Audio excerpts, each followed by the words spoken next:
Chapter 668. Without wasting any time, she went straight to visit Cheng Cheng. Even though Cheng Cheng was prepared, he was still shocked by Jiang Pengji's efficiency. "Uncle Cheng, your nephew has come to pay a visit this time. I would like to shamelessly ask for a favor from you." Jiang Pengji went straight to the point, skipping the complicated greetings and small talk. She went straight to the point after a greeting. Cheng Cheng hadn't seen Jiang Pengji for many years, but he had been paying attention to her news. He had a good impression of her. If someone else asked, he would probably frown, but since Jiang Pengji said so, he asked patiently, "Just say it. If I can help, I won't refuse." Cheng Cheng had sent his wife and children away early in the morning. Only he and Jiang Pengji were in the hall.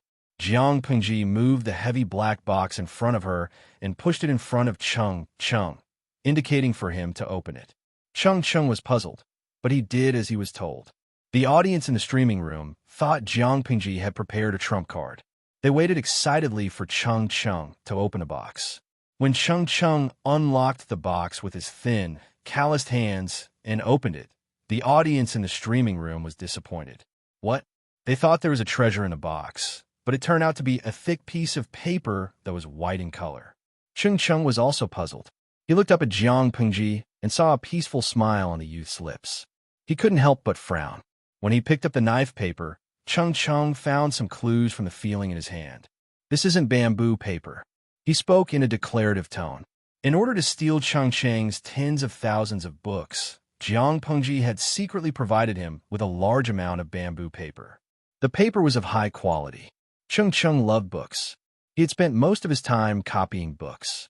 He had dealt with bamboo paper for many years. How could he not see the difference between the two?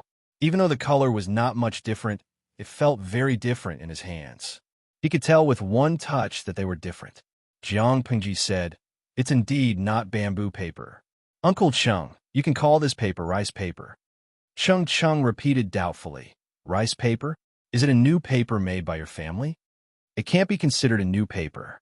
It's been made for many years, but it hasn't been announced to the public." "No wonder." Cheng Cheng nodded as he listened. Suddenly itching to show his skill, he ground the ink and wrote a few words on the Xian paper.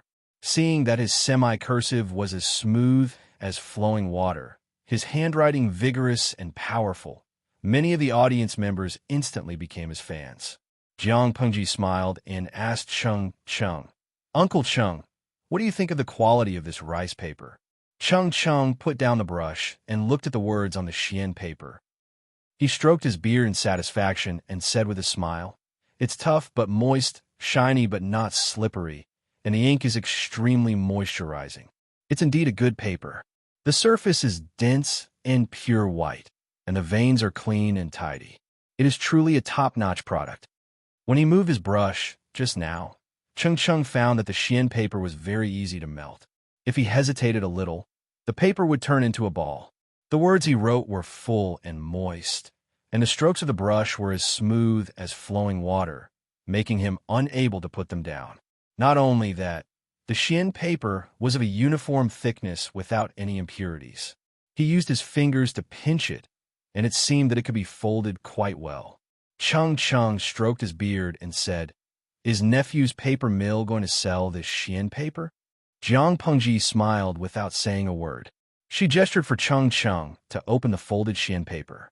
There was still a mystery in it. Cheng Cheng was surprised. With the incident just now, he was full of anticipation for the surprise that would follow. The freshly made Xian paper was extremely large. There were 100 pieces of paper in one cut, and it could be cut according to the needs. The black box that had previously been used to store the Xian paper was not big, so the Xian paper naturally had to be folded into a long strip. Cheng Cheng unfolded it and found that there were actually a few pieces of paper covered in ink inside. The words on the paper were bold and vigorous, and they faintly revealed an arrogant and domineering aura. Cheng Cheng said, "Nephew, you've improved again." His handwriting was much better than before. Cheng Cheng took a closer look at the content on the paper and realized that it was a disorganized article with no content at all. It felt like all kinds of messy words were put together, and he could not make out the content at all. To the viewers in the live stream, it was all garbled. He was puzzled and looked at the second piece. It was still garbled. The third piece was still garbled. The fourth one was still a bunch of gibberish code. Chung blinked his eyes in confusion. He did not understand why Jiang Pengji was showing him this. Was he commenting on her handwriting? After flipping through more than 10 pieces of paper in a row, an idea flashed through Cheng Cheng's mind. He finally found out what was wrong. He quickly spread out more than 10 pieces of paper and placed them on the table. Then he stacked them one on top of the other, revealing only the first row of words. He placed them together and looked at them again. He found that the size, shape, and stroke thickness of the words were exactly the same. No matter how good a calligrapher was, it was impossible for him to write more than 10 words that could be completely overlapped with each other. Nephew, was this stamped with a seal? Cheng Cheng quickly understood the key point. Only stamped with a seal could ensure that the handwriting was 100% consistent. Jiang Pengji smiled and said, "The principle is the same, but that thing shouldn't be considered a seal." Even though Cheng Cheng was knowledgeable, he could not figure out what Jiang Pengji was planning. He laughed bitterly and pretended to beg for mercy. "Nephew, don't keep me in suspense. You should at least leave some face for me." Jiang Pengji took out a few wooden seals from a secret compartment in the box. A few words were engraved on them. They were the first few words on the few pieces of paper. She said, "Uncle Cheng, you've already looked at the rice paper. Look at these wooden seals.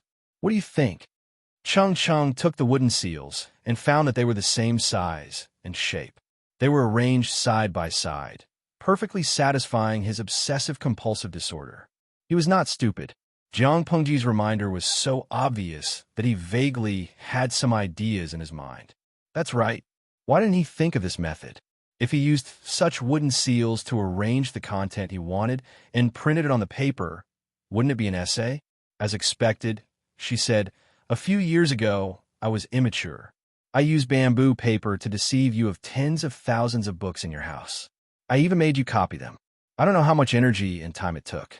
After being scolded by my father, I felt very guilty. After a deep reflection, I suddenly thought of this method. If I ask a carpenter to engrave common words as a wooden seal, I can use the wooden seal to arrange the content of the book whenever I want to print a book. I can print a copy in a moment. Isn't it more convenient and faster than copying by hand?" Cheng Cheng felt his heart beating wildly. He was so shocked that he could not even hold the things in his hands steadily. They fell to the ground with a clatter. Chapter 669. Of course it made sense. Cheng Cheng was not a hot-blooded young man. He did not take the bait easily, but he had to admit that he was tempted. "My dear nephew, do you know what you are doing?" Cheng Cheng was silent for 15 minutes. Jiang Pengji was not in a hurry. She quietly waited for his reply. "I know." Jiang Pengji always used her brain when she did things, especially when it concerned her family's life and death. Cheng Cheng's face showed some fear. He asked, "Since you know, why are you still doing this?" Jiang Pengji snorted and opened her mouth contemptuously. Her words were sharp and unkind, and she pointed out the shortcomings. Why? The lies, flattery, and empty words were naturally for the sake of Uncle Cheng's lifelong wish. He wanted the tens of thousands of books in a library to be passed down to the later generations and known by the later generations. Speaking the truth from the bottom of his heart, he naturally wanted to change the world, get rid of the evils, and establish a new order. The world belonged to the people after all. It was not the world of the family. It was not a toy for the latter to play politics, control the world, and do whatever they wanted. The gentry held great power and did not want to be involved in practical matters. They lived a luxurious life and decayed in luxury. Uncle Cheng, you are knowledgeable. Do you think that it is only the royal family's fault that the world is in such chaos? Did those who played power behind the scenes not do anything wrong? Cheng Cheng listened for a while and was stunned. He said with difficulty, "Lanting, you are also from the gentry." Even if Cheng Cheng agreed with her and had such thoughts occasionally, he did not dare to say it out loud. "To me, the people and the common people are far more important than me and my family. If the latter can be sacrificed for the former, I am willing to do everything I can." Jiang Pengji said calmly, If the gentry's disaster is not stopped, the world will only become more chaotic in the future. Uncle, have you thought about what will happen when the Central Plains continues to be weak and the barbarians become strong? To put it bluntly, it's not impossible for him to lose his clothes. Chung Cheng's face turned pale. His heart wavered even more. Even his fingers were trembling. Jiang Pengji forced Chung step by step. The audience in the streaming room also felt that the atmosphere was not right. The reticent Huang shouted, "Who can tell me what happened?" If I remember correctly, the host was just recommending printing and Xian paper to Chung. How did the topic change so suddenly? It feels like the atmosphere is frozen. Gentle and pleasant Hanwenching. Previous poster, stop talking, stop playing games, and read more books. For now, printing is nothing. You could buy a photocopier if you have money. But in the era of the host, printing is a provocation to the entire social system. Do you understand? Huang shouted Yan of a few words. I don't understand. Don't you also play games? You have the same ID. Who doesn't know each other? Reticent Yu Wenzhou. Simply the host and the hosts. And I have different opinions.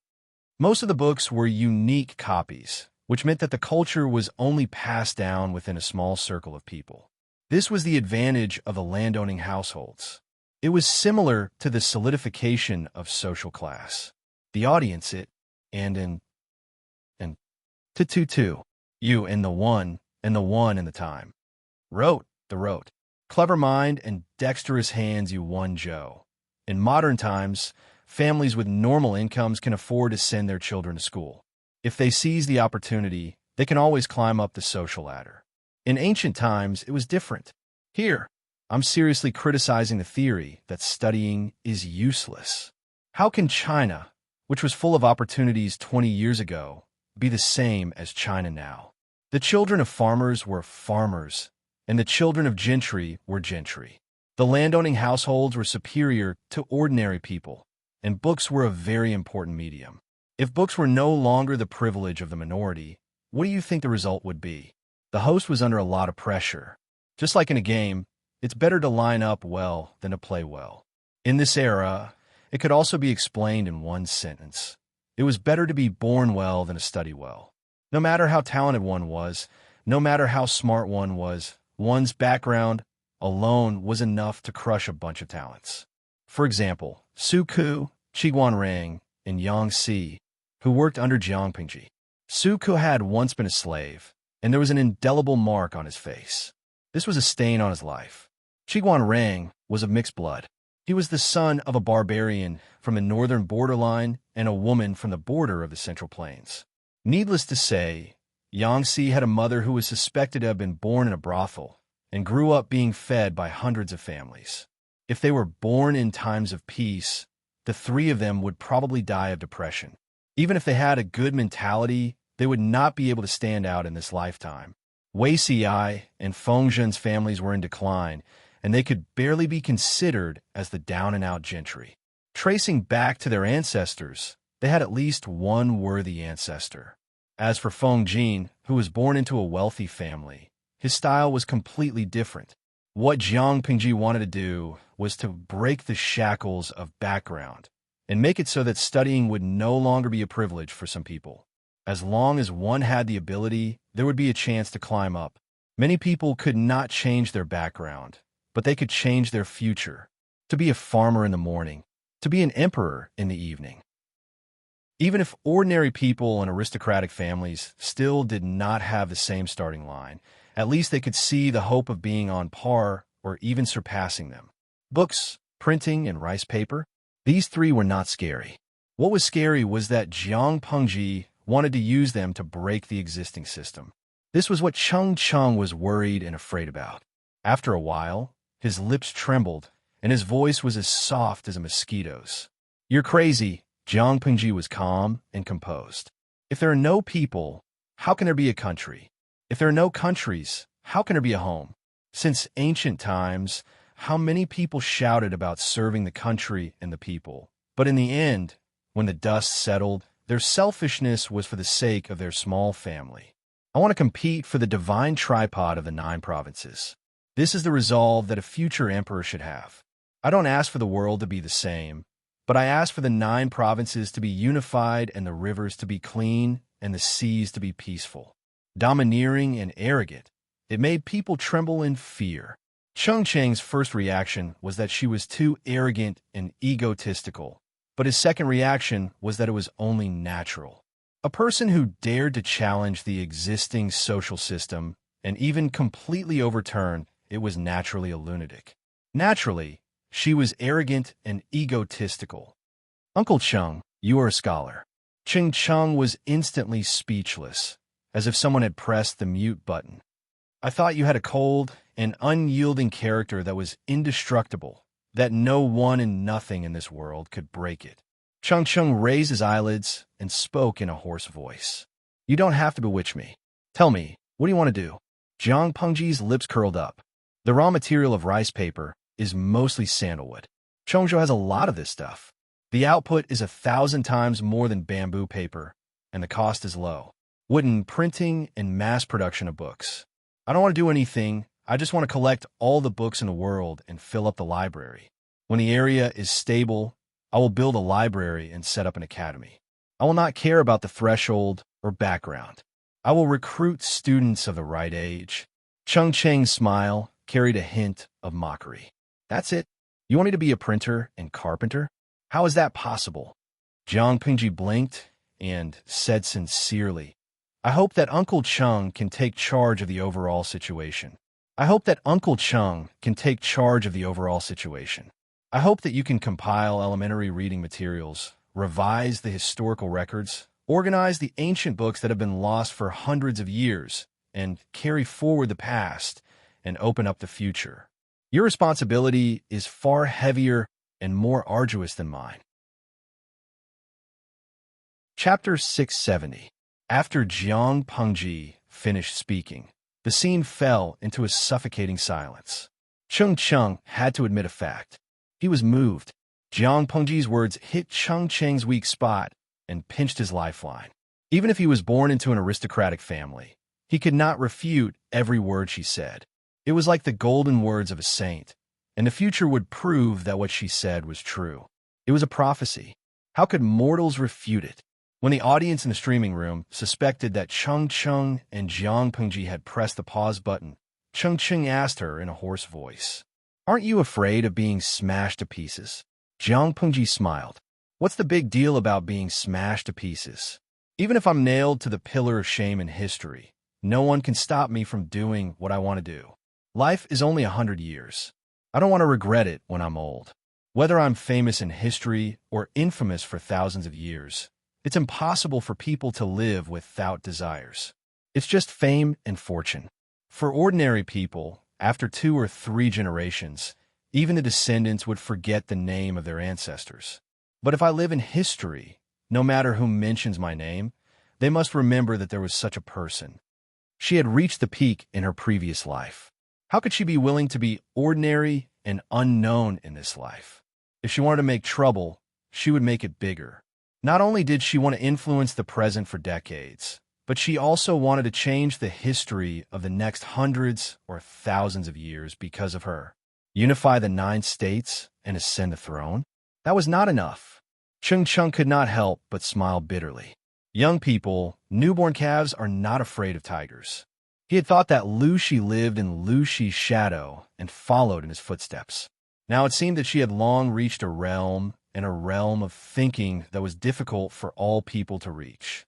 Arrogant and arrogant. There was only one person who dared to use his life to stir up the storm of the times. Jiang Pengji said calmly, The future will prove that I'm right. Whether it's 10 years, 100 years, or 1,000 years, I can wait. Cheng Cheng was surprised. He knew the real meaning of Jiang Pengji's words. She did not mean that she could live for so long, but she believed that she was right. No matter how far in the future generations would prove that she was right. How confident was she? Forget it. Cheng Cheng calmed down and realized that his hands were still shaking, and his breathing was disordered as if he had run a long way. His undershirt was already soaked in sweat. I'm old, and I don't have the energy to play with young people. Cheng Cheng hadn't been convinced by Jiang Pengji. The audience in the streaming room couldn't help but complain in the bullet screen. The anchor's hot-blooded and Shinibu words just now made them feel hot all over, and their blood was boiling. Why was Chung still indifferent? Scheming Yang CC. Ha! The host's ever-successful trick has finally hit a wall. Everyone should celebrate. Loyal and honest Yi Bushio. TSK, young man, you're on. I'll bet a pack of cigarettes on the streamer. Lao CG Liameng. Hey, can you change your IDs? You can't be so ruthless, right? Heart-piercing. Eloquent Zhou Zakai. Keep up with the times, keep up with the trends, and never change. Hand speed expert U1 Joe. Hashtag Tinder smile I've already changed. Gu Aikai Guo Fengxiao. To the one above, you should change back to your original ID. This time, your ID is even more ruthless. Jiang Pingji didn't understand their jokes, but looking at the bullet screen, she could mostly guess that these IDs were the products of natural ruthlessness. Host V. Loyal and honest Bushio, you've guessed correctly. As soon as she sent this bullet screen, Chung, who seemed to have rejected her, spoke again. Even a young man like you isn't afraid. Why should an old man like me, who is 1 foot in the grave, be afraid? Other than true scholars, others couldn't understand how attractive Jiang Pingji's blueprint was to Chung.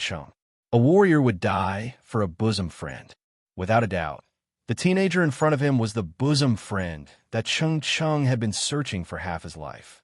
Chung said with a complicated expression, I only hope that you don't disappoint your original intentions and don't forget what you said today. The road from humble to supreme was too long, and there were too many temptations. Chung didn't know if the future Jiang Pingji would still not disappoint her original intentions when she looked back. Could this teenager withstand all kinds of temptations? From the beginning to the end, would he not change his original intentions? Jiang Pingji smiled and said, Of course. Of course she wouldn't change, because for Jiang Pingji, that was faith. From meeting Chung to successfully persuading him, Jiang Pingji spent more than an hour. Her achievements were still brilliant. When Suka heard the news, he couldn't help but tease her. My lord, you're successful in every endeavor. Qiguanrang secretly rolled his eyes. He didn't think it was something to boast about. Jiang Pingji threw something to Suku and said lazily, Don't be happy too early, my big accountant. The bamboo slip floated into Suku's arms. He looked a little confused. A newcomer had joined the overtime team. Why couldn't he be happy? Suku curiously untied the bow on the bamboo slip. When he unfolded it to take a look, his expression almost cracked into pieces. My lord, Qiguanrang heard a trace of grief and indignation in Suku's voice. He couldn't help but step forward curiously. He stuck his head out to take a look. What is this? He looked at it as he asked. Soon, he saw it from beginning to end.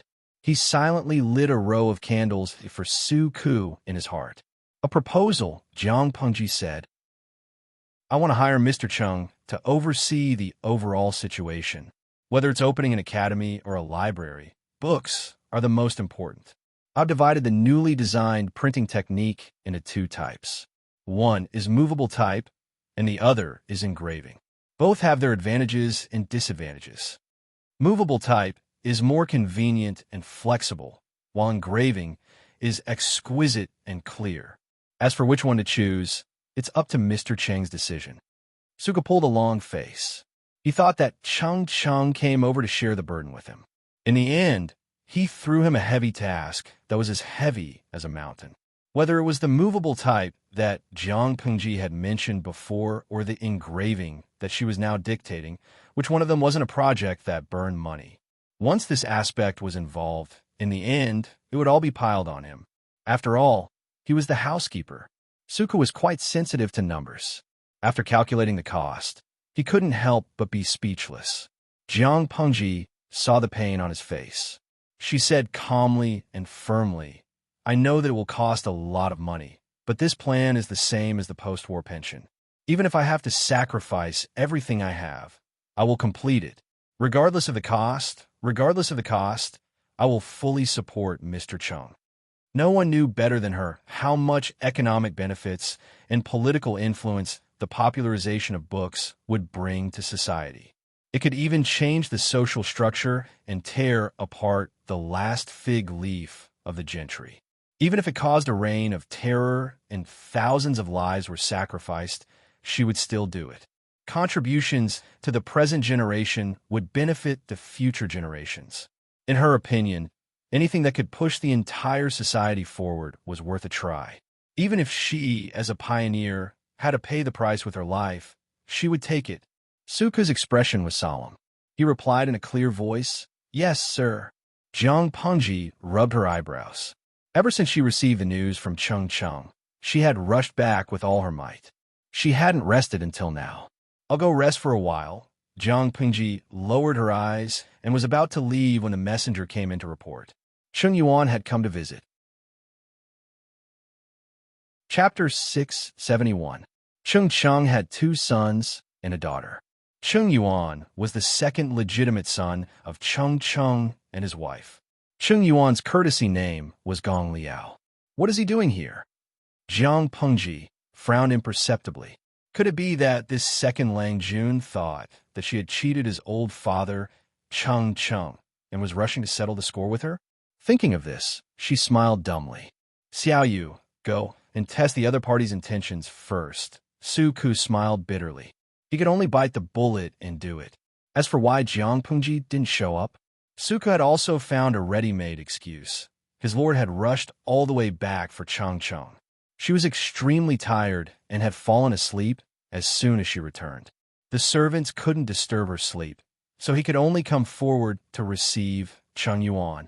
It was a perfect excuse. Not only could it save face for both sides, but it could also perfectly explain his lord's laziness and avoidance. It would also flatter Chung at the same time. Chung Yuan had just passed his 20s. His face still looked a little tender and youthful, but the aura around him was quite peaceful. There was a kind of steadiness and calmness that didn't match his age. Suku could be considered experienced and knowledgeable.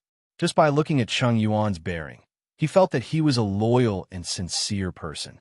After a further conversation, Suku was even more certain of his guess. Not only was Chung Yuan not looking for Jiang Pengji to settle the score with her, but he was also there to recommend himself. Yes, he was not wrong. He was indeed recommending himself. Buy one, get one free. He had abducted the old one, Chung, and he had also gotten a young one, Chung Yuan.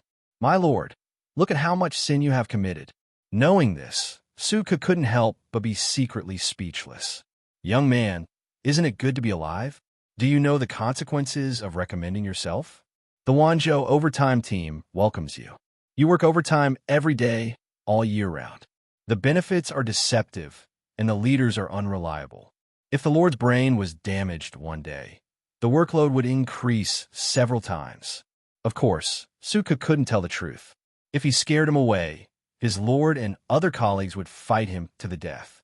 Chung Yuan really didn't know the internal situation of Wanzhou, but he knew how heavy the burden his father had taken on was. If he was not careful, he would go down in history. As a child, how could Chung Yuan bear to let his middle-aged father bear such a huge burden and risk? As the son of Chung, he was one of the people who knew Chung best. He could understand his father's pursuit and ideals. Therefore, Chung Yuan did not stop him. Instead, he felt happy for his father. While he was happy, he was also deeply worried. That was why he recommended himself and took the initiative to seek shelter. Jiang Pengji smiled when she heard what Suku said. "What an obedient and sensible filial son. You've met Chung Yuan. What do you think of him?" Suku deliberated seriously and recalled the conversation with Chung Yuan just now. Chung Gongliao is steady and careful. He has a pragmatic personality. He's a good candidate. As for how strong he was, it was hard to say.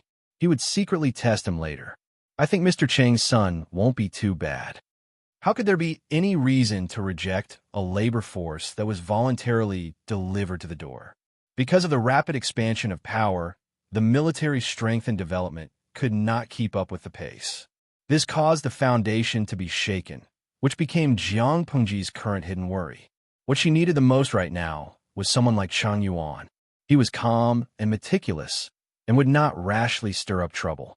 Even if they didn't have amazing talents, as long as they worked hard and steadily, they would still become the mainstay of Wanzhou's power. In that case, I'll leave Cheng Gongli out to you for the time being. Jiang Pengji's voice was hoarse. The rescue of the emperor is imminent. I'll transfer 10,000 troops and take a few people with me. The official duties in Wanzhou will be heavy. Teach Cheng Gongliao first. When he gets used to it, you can throw things to him. Jiang Pengji was already short of people. If she took away part of her family's assets to rescue the emperor, the base camp in Wanzhou would be even more short of people. At that moment, bumping into Cheng and his son was like having a pillow when she was dozing off. Even Jiang Pengji couldn't help but applaud her luck. That's good. I guess I'll be a little more free. Suka smiled and teased. He wasn't the slightest bit unhappy about a newcomer stealing his job. In fact, he was happy to see it happen. It wasn't that Suku was careless, but Jiang Pengji had set a good example for everyone. She wouldn't bury anyone's talent. Although she was biased in private, she was very fair in official matters, and people were convinced. Suka didn't have to worry about Cheng Yuan threatening his position because there was no conflict of interest between the two. If promoting Cheng Yuan could reduce his pressure and increase Wanzhou's strength, Suku would do it even without Jiang Pengji's instructions. Yes, I've always been at ease when Xiaoyu does things. With Suku's help, she really didn't have to worry. Look at other people's forces. There would always be some kind of friction within the group. The atmosphere was not harmonious, and they held each other back. To give a ready-made example, Yangxi's old boss, Prince Changsho, was a typical example. On the surface, the internal situation was harmonious, but in private, the undercurrents were surging. You trip me up, and I'll do the same to you. It was like a plot from the palace. They mocked and ridiculed each other, pointing at the mulberry tree and scolding the locust tree. They fought fiercely. Even on Jiang Pengji's side, they weren't considered a family. In fact, there were some discordant factors.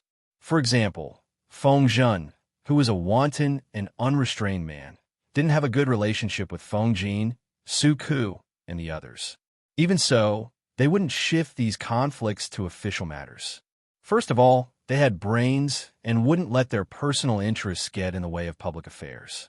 They also supervised and restrained each other. Second, Jiang Pengji wouldn't allow them to do so.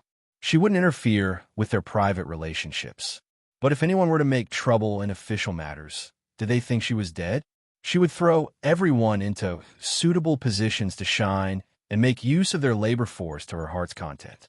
She wouldn't let any talent go to waste. Jiang Pengji's consistent creed was to do as much as one had the ability.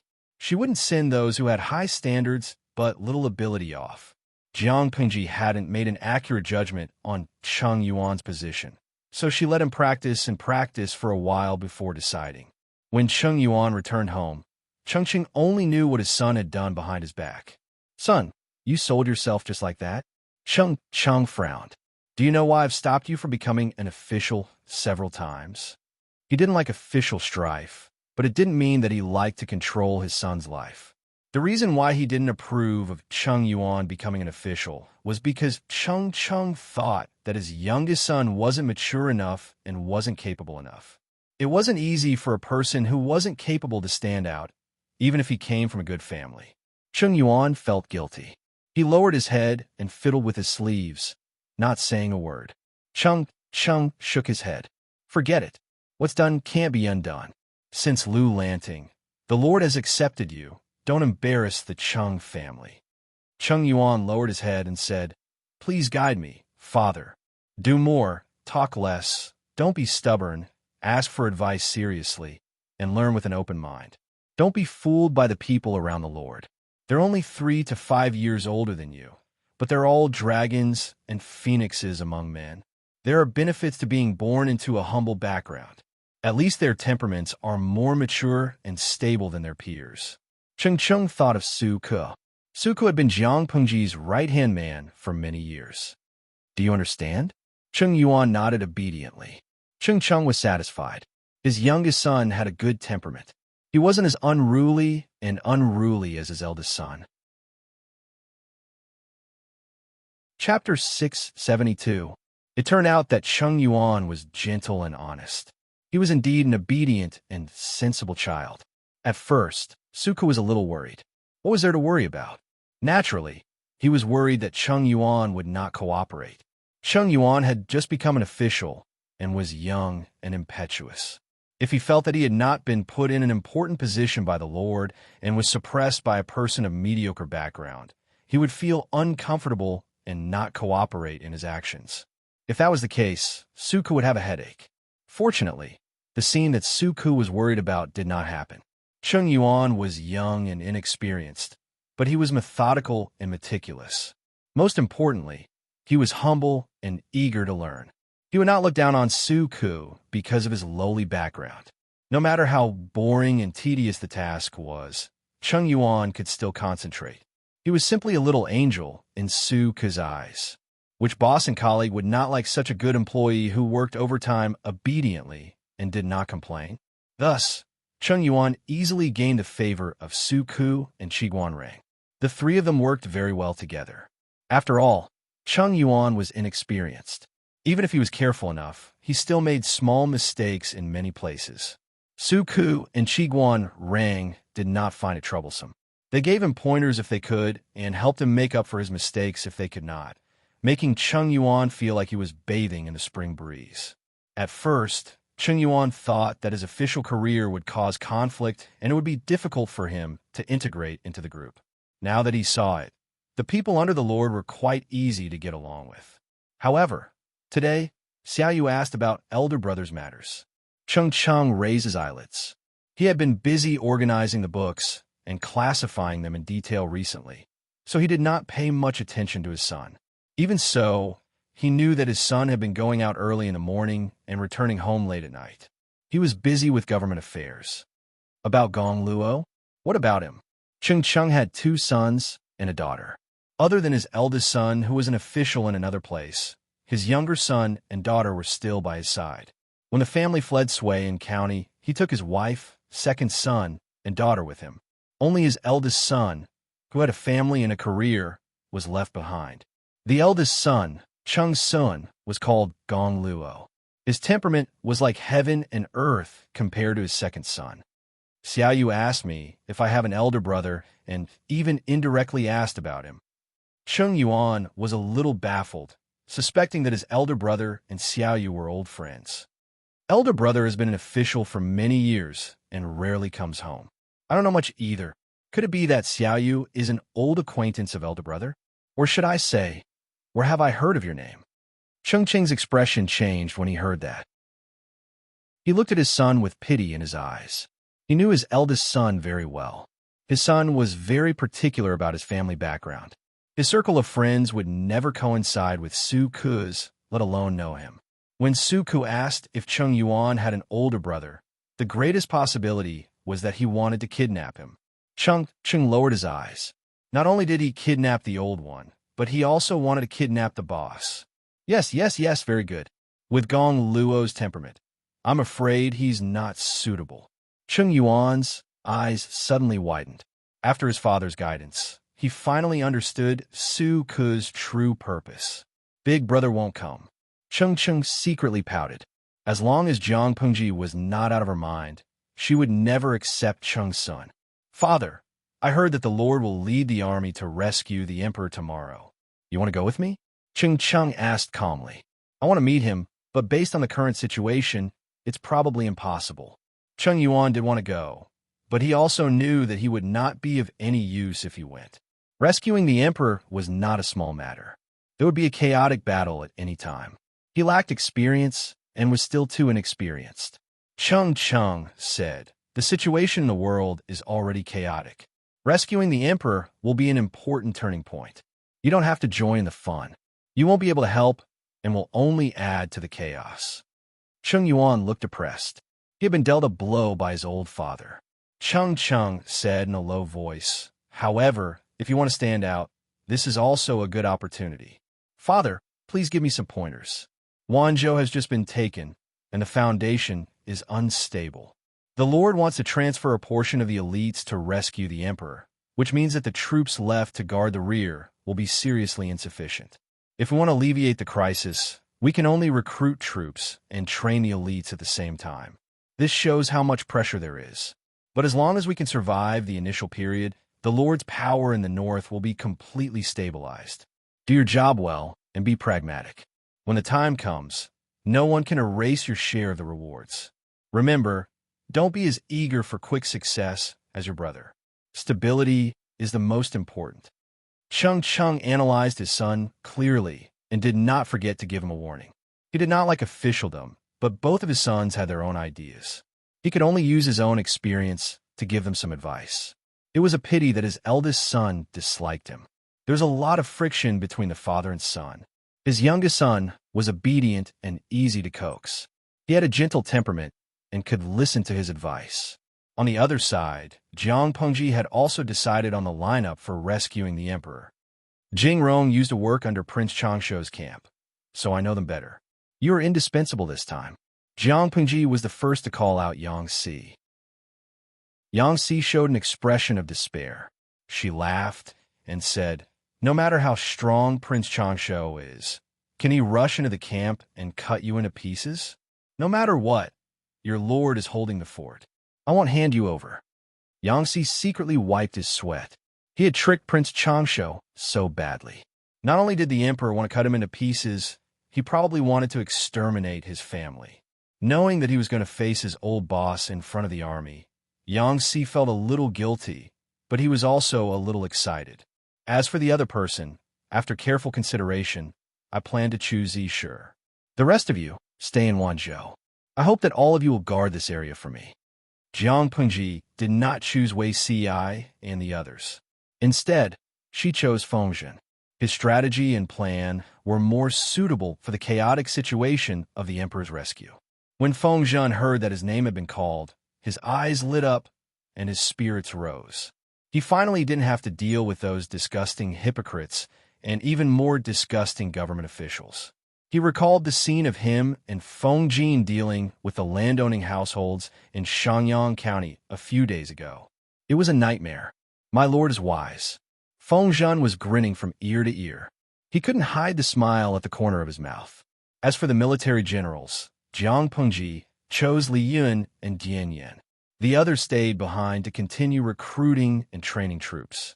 Do you have any objections to this arrangement? She looked around and asked everyone. Meng Hun's expression changed slightly. After a while, he stepped forward and volunteered. Jiang Pengji frowned and asked why. Meng Hun said, "The emperor's order to rescue the king is most likely related to the Meng family's defection to Prince Changshuo. I used to be the county commander of Meng County in Tsang Prefecture. I worked for the Meng family, so I know them well. Therefore, I sincerely hope that my lord will allow me to go to war." At this point, he was embarrassed and silent. His expression showed that he was in a dilemma. Meng Hun and the Meng family had an irreconcilable hatred. Jiang Pengji lowered her eyes and thought about it carefully. She left Meng Hun behind only because he had rich experience in training troops and had a high prestige in the army. He could hold the fort. In comparison, Li Yun and Dian Yan were both rookies. Although they had a reputation, they lacked experience. They should be given more opportunities to make contributions and accumulate military merits. Since Meng Hun volunteered, it was not impossible. Luo Yu was a coach in the Imperial Army. He had accumulated enough experience in training troops over the years. If he promoted 2 people to assist him, even if Meng Hun followed him to the front lines, it would not affect the rear too much. After thinking about it this way, Jiang Pengji agreed to Meng Hun's request. Chapter 673. I'm afraid there won't be any results at this alliance meeting. No matter how many troops I bring, it'll just be a formality. Jiang Pengji pinched her chin and muttered. All kinds of thoughts went through her mind. She said, to prevent the Red Lotus group from reviving, we can't transfer too many troops from Wanzhou. So I've decided to bring 10,000 troops this time. 6,000 elites for 1,000 new recruits, and the rest will stay behind to guard the rear. Qiguan Rang, Feng Jin, and the others frowned imperceptibly. They disagreed with her proposal. Only 10,000 troops? Although Wanzhou's military strength was tight and its foundation was unstable, it wasn't that shabby. Their lord was personally leading the alliance meeting. How could she hold the fort with only 10,000 troops? Her subordinates still had their concerns. They didn't say anything immediately, but the viewers in the streaming room were the first to be dissatisfied. Longevity Sumuccio. No, streamer, are you really that shabby? You're still the governor of Wanzhou, even if it's illegal at the moment. If you don't think you're shabby, others will think you're down and out for the alliance meeting with 10,000 followers. Thinking back to the last century, the leader of the gangsters could bring dozens of followers when he went out for a fight. You'll definitely be looked down upon if you only bring 10,000 troops. Speaking of the alliance meeting, I think of the 18 feudal vassals' crusade against Dong. If they also go through the trouble of electing a leader, you'll definitely be left on the bench with only 10,000 troops. Hand speed expert Yu Wenzhou. Ha! Upstairs, have you been possessed by the taciturn Huang Xiaodian? Lao CG Lianmeng. Damn. Can you guys change your IDs? Live to 100 years old? I get stabbed in the heart just watching the streaming.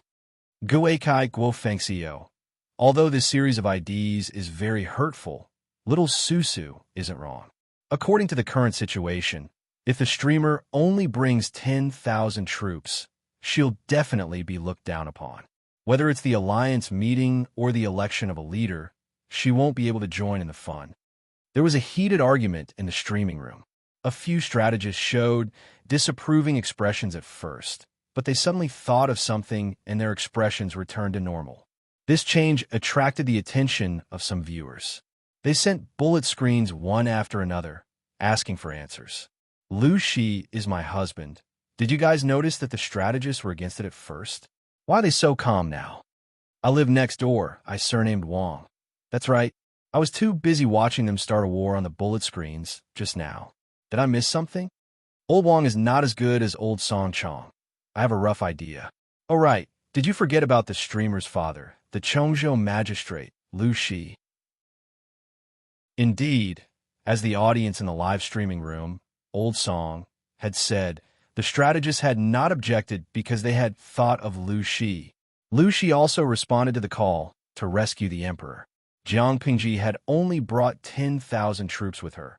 But if she joined hands with her father, Lu Shi, to participate in the alliance meeting to rescue the emperor, could the number of participants be stronger than the father and son? According to the original plan, Jiang Pengji had intended to bring 15,000 to 20,000 soldiers and horses. However, after further analyzing the situation in Wanzhou, she dispelled that idea. Feng Jin and the others did not know, but Jiang Pengji knew very well that her enemies were not only in the open, but also in the dark. The enemies on the surface were easy to deal with, but the enemies in the dark were very troublesome. Considering the situation in Wanzhou, Jiang Pengji chose the more reliable plan after making repeated choices. It was indeed unseemly to bring 10,000 troops to participate in the alliance meeting to rescue the emperor, but Jiang Pengji was certain that no one would dare to look down on her. I wish you victory in advance, my lord. Jiang Pengji smiled and said, let's work hard together. Before the meeting was adjourned, Jiang Pengji called out to Wei Ci. Zixiao, stay here for a while. I need your help with something. Yang Si stared at his friend's face with a complicated gaze. In the end, he was dragged away by Feng Zhen. After leaving the government office, Feng Zhen tucked his hands into his sleeves, a wanton smile on his face. Yang Jingrong, you haven't married yet. Is there something you can't say? Yang Si rolled his eyes impatiently. Feng Zhen was going to be his partner for a while, so he could not give him face. What do you mean? Feng Zhen smiled and said, I really noticed that you glanced at Zixiao a total of 22 times today. It was like a bolt from the blue. Yang Si's legs turned to jelly, and he almost fell down the steps. You wastrel, do you think everyone is like you? Yang Si was so angry that even his beard was about to curl up. Feng Zhen smiled, a strange light flashing in his eyes. Although I'm a wastrel, I don't like men. Yang Si swung his sleeves angrily. I don't like that either. Feng Zhen snorted and put his hand on Yang Si's shoulder to coax him to the side. He asked in a low voice, did you notice something? Yang Si's heart skipped a beat. His face turned slightly green, and he pretended to hide it. What do you mean notice something? I still have things to do, so I won't bother you. Zixiao and the Lord. Is there something going on between you two? The corners of Feng Zhen's lips curled up, and he said in a declarative tone, during today's meeting, not only did you look at Zixiao 22 times, but you also glanced at the Lord 23 times vaguely. Tell me, what interesting thing did you notice? Yangtze almost suffocated. Cooperating with such a gossipy wastrel during the alliance meeting was like being retarded. If you're curious, ask them yourself. Feng Zhen folded his sleeves helplessly. I asked, but the Lord and Zixiao denied it outright. You know what kind of people they are. I don't want to play tricks with them. I wanted to get something out of them, but I accidentally lost myself. Yangtze secretly snorted. He also didn't want to play tricks with Feng Zhen. Feng Zhen was shameless, but he still wanted to save face. Feng Zhen said some time ago, the chef came up with a new dish. It's sweet and sour, and it's very appetizing. Don't you want to try it? Yangtze was speechless. She couldn't move him with words, so she changed to tempting him with delicacies. Did he, Yang Jingrong, look like the kind of person who would lose all integrity for the sake of food? Oh, let's go. It's almost lunchtime. Yangtze strode forward with a smile on his face. He had thought it through. According to Jiang Pengji, she wanted to reveal her true identity. Why not test Feng Zhen's foundation first? The two of them had been appointed to go to war, so it wasn't strange for them to eat together. Why couldn't they discuss countermeasures while eating? Neither of them were people who followed the rules. They didn't talk during meals. It was fine if there were outsiders around, but it was fine if there were no outsiders.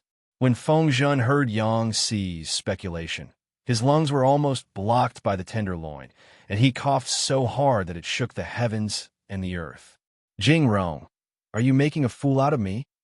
Feng Zhen's image was a mess. He didn't have that kind of good or evil aura. Instead, he had the aura of a Chinibu. You suspect that the Lord is a woman. That's the biggest joke in the world. Let me tell you, if a woman looks like the Lord, she won't be able to find a husband in this lifetime. I reckon that she can only become a bandit, rob houses, and forcefully kidnap a man from a good family to be her husband. Yangtze was speechless. Feng Zhen couldn't help but recall the scene of him and Jiang Pengji secretly drinking and eating meat. The Lord does look a little feminine, but no matter how you look at him, he's clearly a man. When I first came, Fengyi County wasn't so busy. The Lord and I drank together in private and went to brothels many times. Whenever the Lord was around, the courtesans couldn't be bothered to look at anyone else.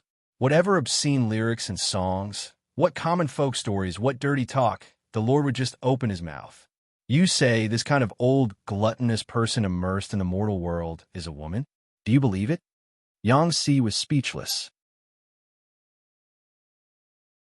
Chapter 674. Feng Zhen's evidence was sufficient. Yangtze didn't know how to refute it. Could it be that his lord was just teasing him? But if that was the case, how could he explain Wei Ci? Could it be that these two were so bored that they teamed up to trick him? It's up to you whether you believe it or not. Yangtze didn't have any concrete evidence. He could only deal with it like this. If my lord is really a woman, Feng Zhen's eyes narrowed. If she's really a woman, I'll immediately go to the streets and drag someone home to marry to protect my chastity.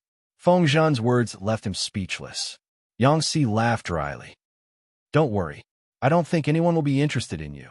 Feng Zhen returned a smile. He felt safe. That's true. With a good man like Zixiao by his side, he won't be interested in someone like me. Yangtze. The two of them looked at each other in the guest house. There was a bewildered silence. After a while, Feng Zhen asked uncertainly, About my lord, how confident are you? Yangtze answered 100%.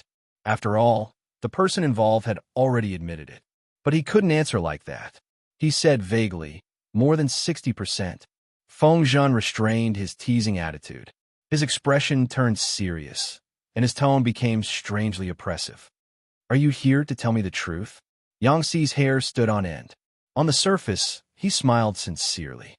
Of course it's a joke. Feng Zhen raised his eyebrows. A strange light flashed in his eyes. If Yangtze had insisted on his previous words, he would have thought that he was joking. After all, the fact that his lord was a woman was too shocking. Now that Yang Si said it was a joke, Fengzhen didn't dare to treat it as a joke. But he didn't pursue the matter. Firstly, it was meaningless. Secondly, it was a waste of time. If he wanted to know whether his lord was a man or a woman, the most irrefutable evidence was his body. If Fengzhen was really curious, he could just ask those prostitutes. As he thought of this, his brows furrowed imperceptibly. If he hadn't mentioned this, he wouldn't have noticed a detail. Speaking of which, whenever his lord visited a brothel, he had never really stayed overnight. He didn't even hire a prostitute to sleep with him. Every time, he treated the brothel as a restaurant. He would leave after eating and drinking. Fengzhen chewed on the rice. It tasted like wax, and his thoughts drifted away. His lord was in the prime of his life, and was at the age where it was easy to be aroused. It was difficult for a young body to withstand the provocation of the opposite sex. Although those flower girls were not heavenly beauties, they were still in the prime of their lives and had a unique youthful aura. This kind of aura was far more attractive than their figure and appearance. Not to mention others, Feng had come from this age. If he was a normal man, wouldn't he be aroused? It would be fine if the lord had a concubine or a Tong Feng in her backyard. After all, some people felt that the flower girls were not clean. Even if their throats were on fire, they would still pretend that nothing happened and endure it to go home to find their wives and concubines. However, there was nothing in the lord's backyard. It was clean. Now that he thought about it, there were suspicious points everywhere. Otherwise, the lord is Lu Xiaohui, a true gentleman who has no desires and is unruffled even when he is in love. Either that or the lord was incompetent and couldn't stand up in the face of heavenly beauty.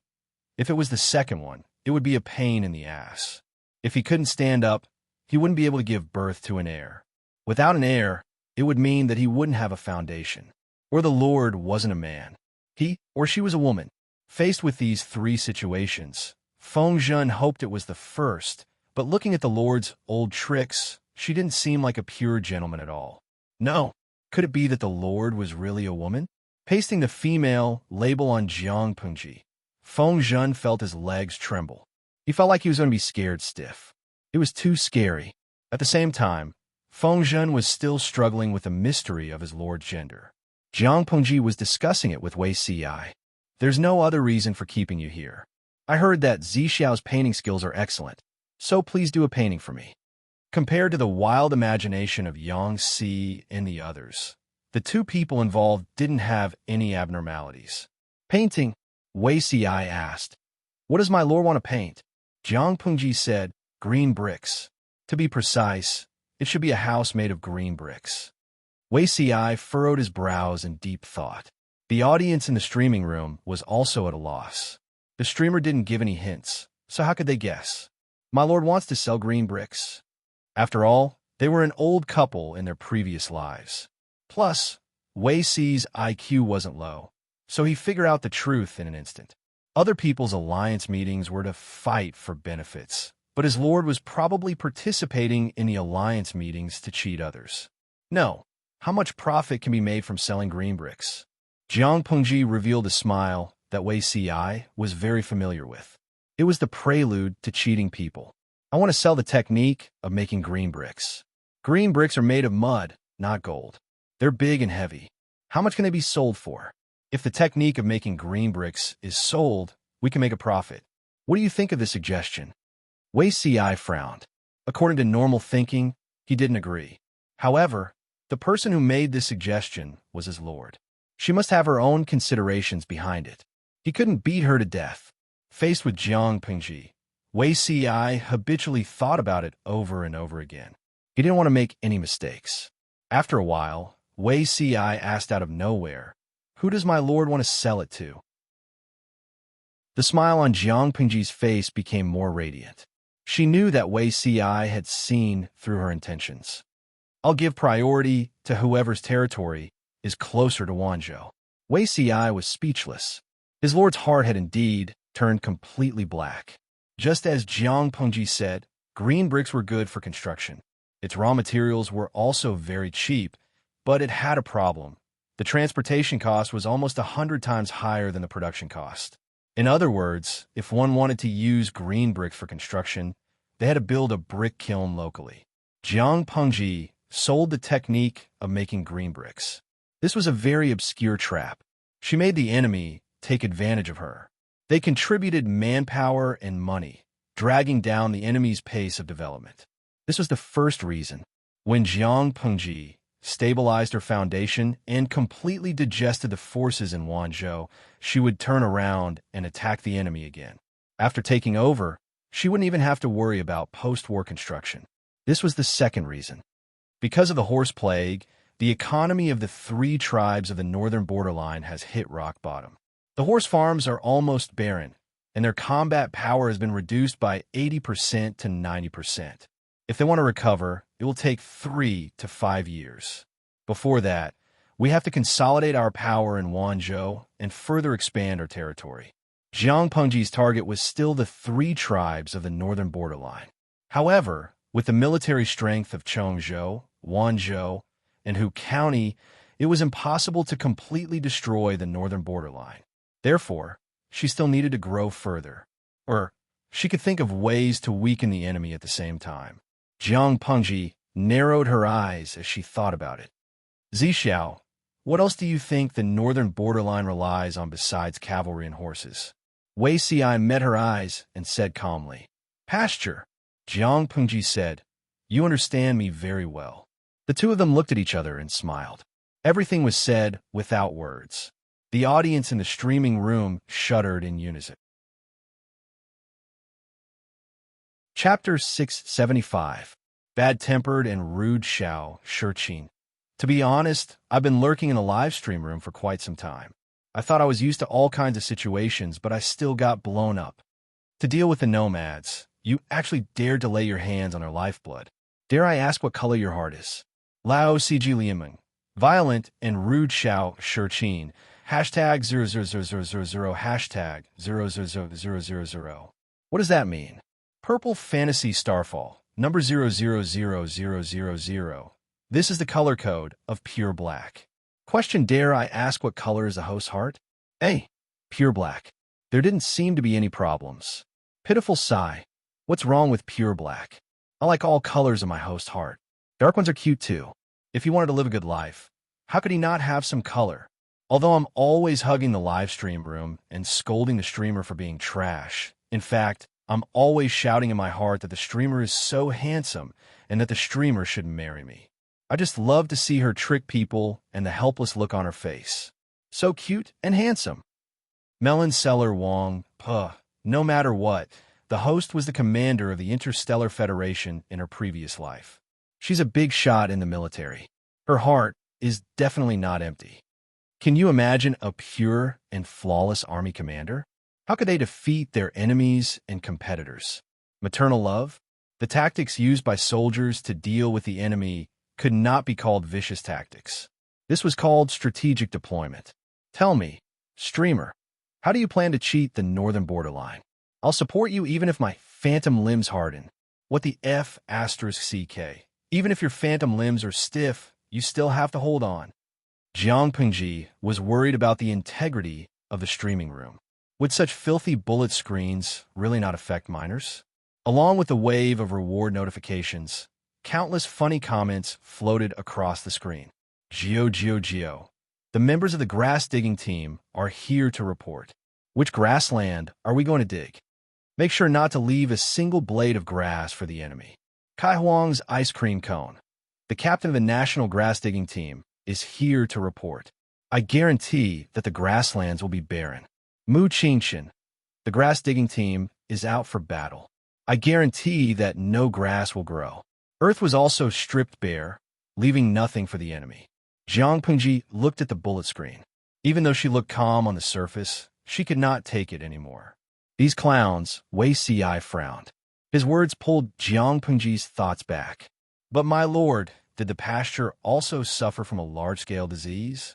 Wei Xi thought that Jiang Pengji wanted to create an artificial grass disease to deal with the north borderline, so he frowned tightly. Jiang Pengji laughed and said, I do, but does your lord look like such a cruel person? Leave some leeway so that we can meet again in the future. If he tormented the northern borderline to death, wouldn't he be the one who would be tired? Besides, your lord can't get that kind of thing. The northern borderline was vast, and the rich grasslands were all controlled by the northern borderline tribes. They had just suffered a great loss not long ago, and the horse farm's chances of survival were almost cut off. They will be even more cautious in their actions. If we openly deal with them now, isn't that just asking for trouble? As an outstanding hunter, she knew very well that before the bullet rushed out of the muzzle and into the heart of the prey must not feel a trace of killing intent. If she wanted to plot against the northern borderline, especially the northern borderline, which was on high alert, she needed to hide her murderous intent.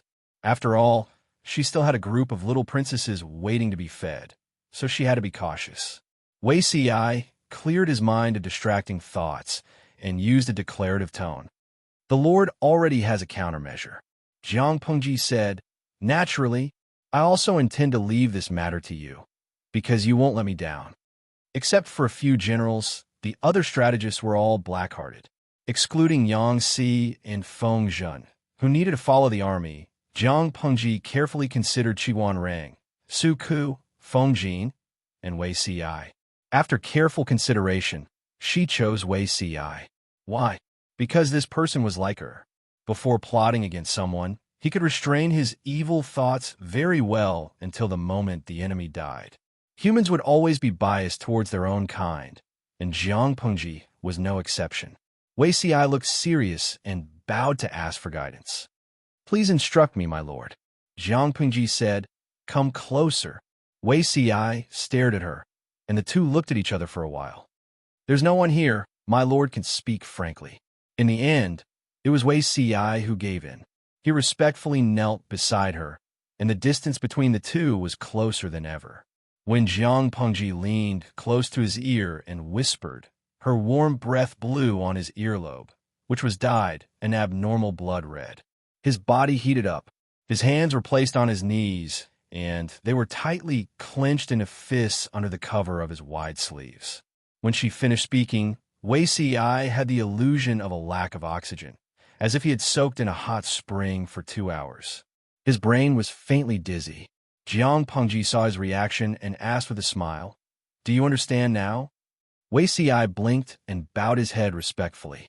He regained his composure in an instant. I won't let you down, my lord.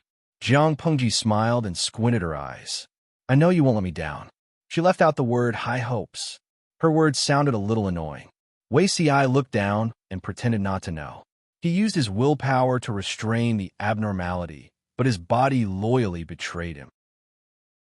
Because she was the streamer, the audience could hear her clearly no matter how soft her voice was. Some insensitive viewers were still immersed in Jiang Pengji's conspiracy and did not notice the interaction between the two. Xinjia, you're evil.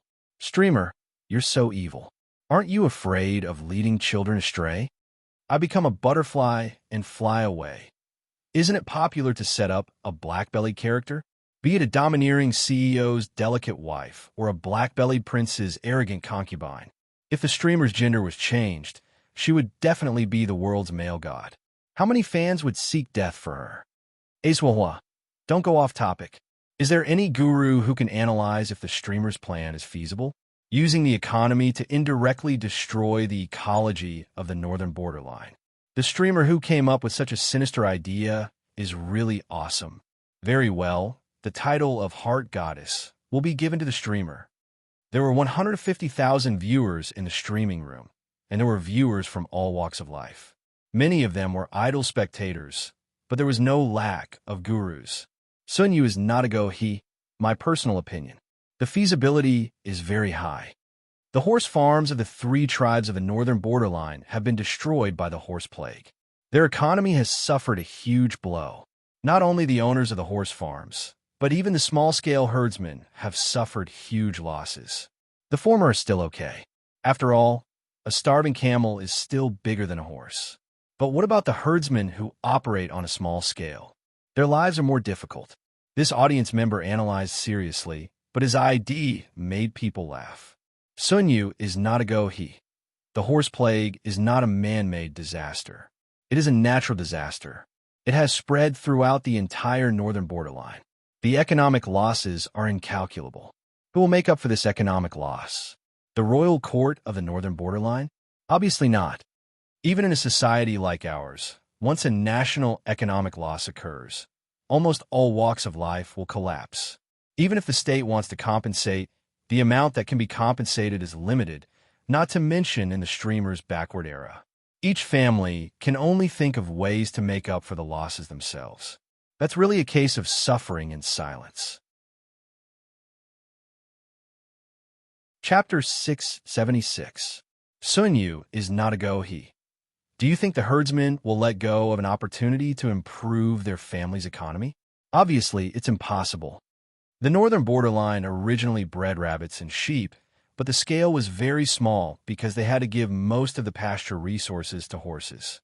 Now that horses were scarce, the spare pasture resources could not be wasted. Why not breed sheep and rabbits that can make money? As long as the herdsmen of the northern borderline could breed more rabbits and sheep, Jiang Pengji's plan would be half completed. With the thinking of the ancients, they could not understand the core of this overt plot. They would only realize it after the harm was done. Was it because the ancients were stupid? Of course not.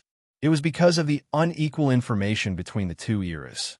To put it bluntly, the core of this evil plan was to destroy the ecological balance. What was ecological balance? In a biological community and its ecosystem, various opposing factors restrained each other to achieve a relatively stable balance. A small number of rabbits and sheep had limited damage to the ecology of the grassland. The grassland could completely rely on its own ability to recover. However, what if a large number of rabbits and sheep appeared in a short period of time? They were very good at eating grass and could even gnaw on the grass roots. Once a large number of them flooded, it could even cause the grassland to rapidly degenerate. However, the three tribes of the northern borderline were not stupid. Once the destructive power of the rabbits and sheep became obvious and threatened the survival of the horses, it was impossible for them not to think of ways to curb it. If they were really stupid, Jiang Pengji would remind them at the right time. In other words, when the time came, the northern borderline had to use part of their energy to curb the overflow of rabbits and sheep. In this way, Jiang Pengji's goal would be achieved. It would not seriously damage the ecology of the northern borderline, but it could also curb the development of the cavalry of the northern borderline and distract them. It could be considered as killing two birds with one stone. Don't disclose this matter first. Jiang Pengji smiled. You can treat it as an ordinary business. Anyway, we consume a lot of wool every autumn and winter. Therefore, buying things like wool from the northern borderline won't arouse suspicion. For a hunter, patience was a very important quality. As an excellent hunter, she did not lack such things. Wei Ci lowered his eyelids. I will listen to your arrangements. If the purpose was exposed early and everyone knew about it, no matter how powerful the plan was, it would be empty talk. According to her own words, Wei Ci knew that danger lurked everywhere around her. There were very few people she could trust wholeheartedly. How could he let her down? Under the witness of 150,000 viewers, Jiang Pengji and Wei Ci reached a tacit understanding. Being targeted by these two people, the outcome of the northern border could be imagined. Even though he was sold, he still happily helped the person earn money. Before Wei Ci left, Jiang Pengji reminded him again. Zixiao, don't forget the painting I want. Make it as beautiful as you can. I believe in your painting skills. Do you still remember why Jiang Pengji asked Wei Ci to come? She asked Wei Ci to draw a picture for her, emphasizing the uses of the green bricks, so that she could promote the technology of firing the green bricks to the feudal vassals who came to rescue the emperor. Wei Ci did not disappoint her. The next day, he presented a long scroll of painting.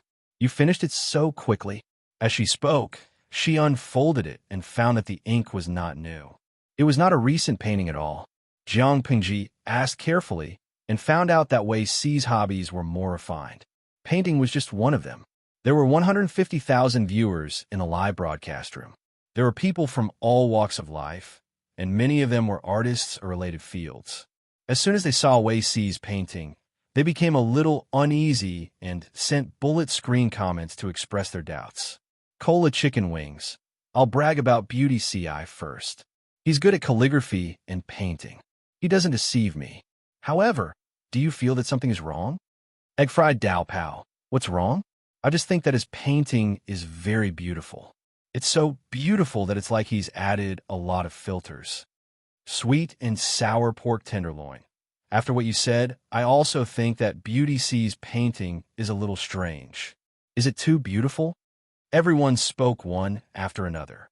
At the same time, they did not forget to ask Jiang Pengji to completely unfold the painting to let them see it clearly. They felt that they seemed to have discovered a secret. Man can't forget his roots. I study fine arts and have some research on traditional painting. Although the host's history is different from ours, many of the trajectories are still the same, including painting. Our ancient Chinese painting art rarely sticks to superficial similarities in shape. We pay attention to the wonderful thing is between the resemblance and the dissimilarity, and the resemblance of the dissimilarity. We tend to pursue artistic conception rather than realism. However, if you look closely at Beauty C's painting, don't you see a kind of vivid, three-dimensional feeling? The painting style leans towards realism. It is indeed very strange. When this opinion was published, it immediately received the approval of most people. Of course, a small number of people expressed doubts. Lulu Buang Zhangwo. Although it leans towards realism, the style is still unique to China. I don't feel that it's out of place. Instead, I feel that it's very harmonious. If you suspect that Beauty CI is a time traveler or something, the hole in your brain is a little too big. Jiang Pengji secretly frowned and helped Wei CI smooth things over. Host V. When I was in Langyi, I had an exchange of painting skills with him. I guess it was that time that influenced him. The audience cheered and praised Jiang Pengji for not only being able to fight, argue, and fight, but also having more artistic cells than others.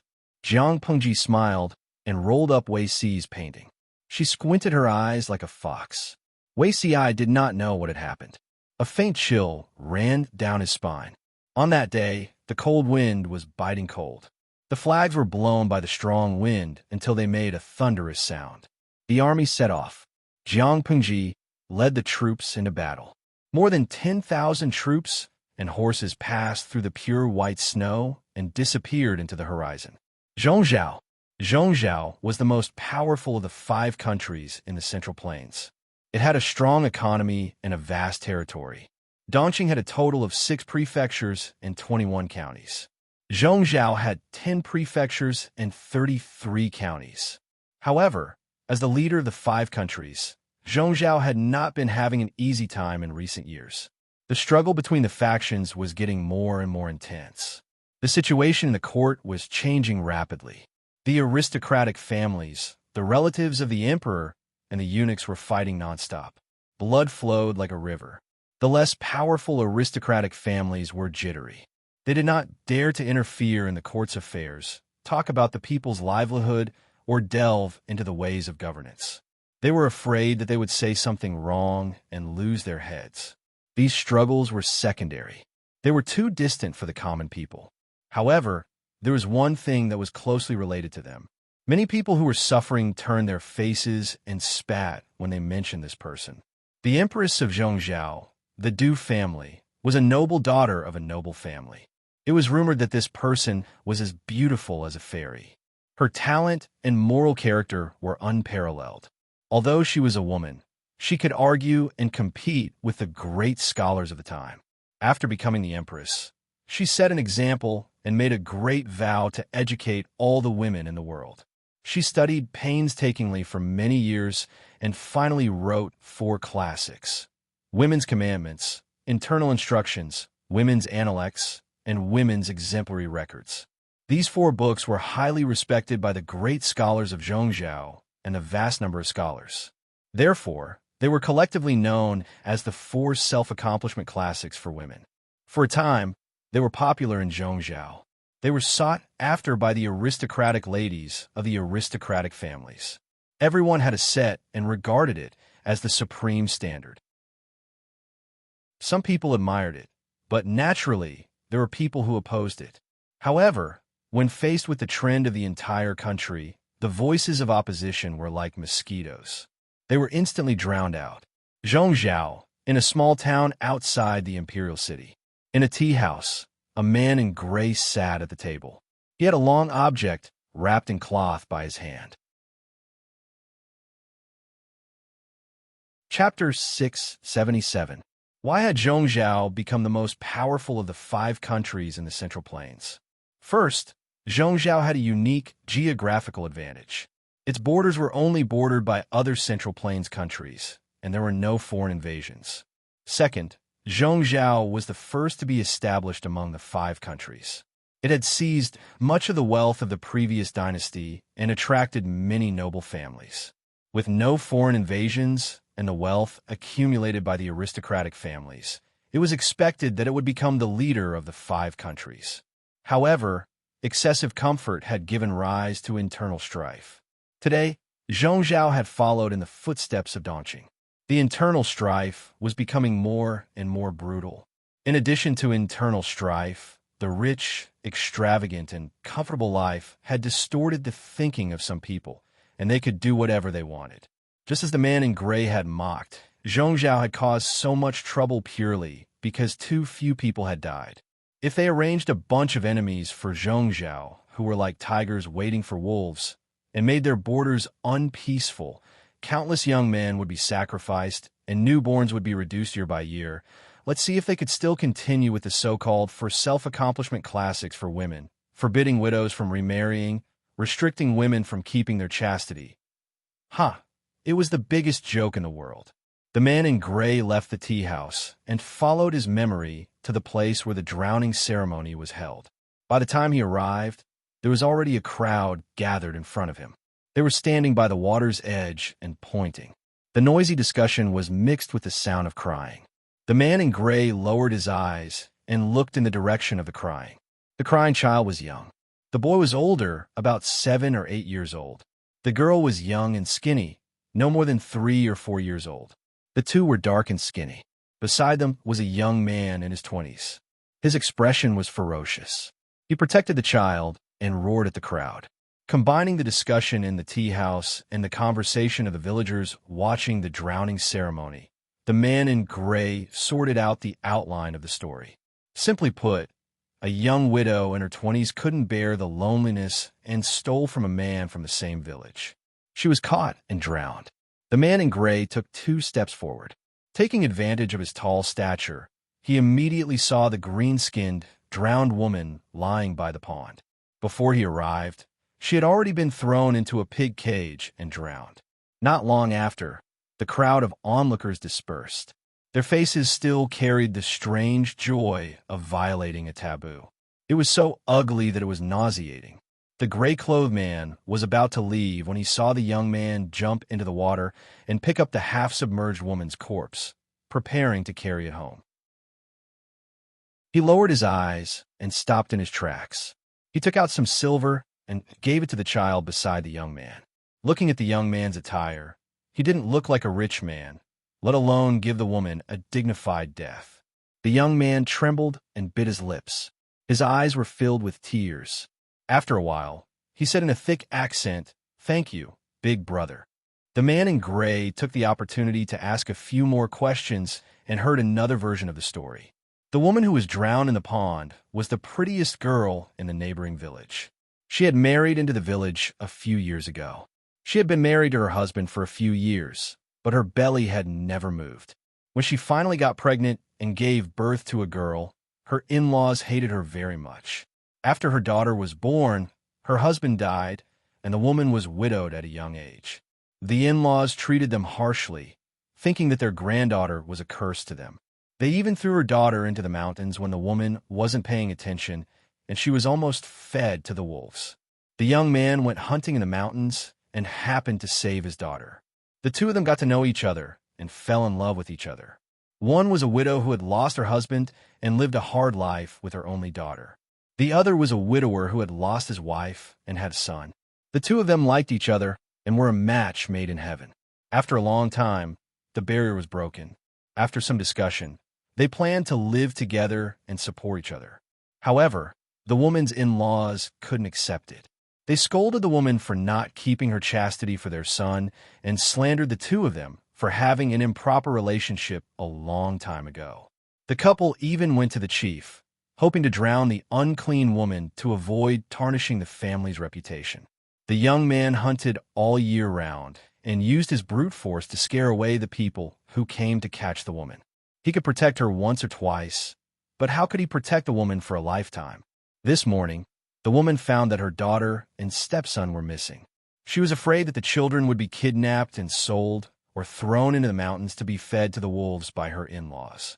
She hurriedly came out to look for them, but she didn't expect that it was a trap.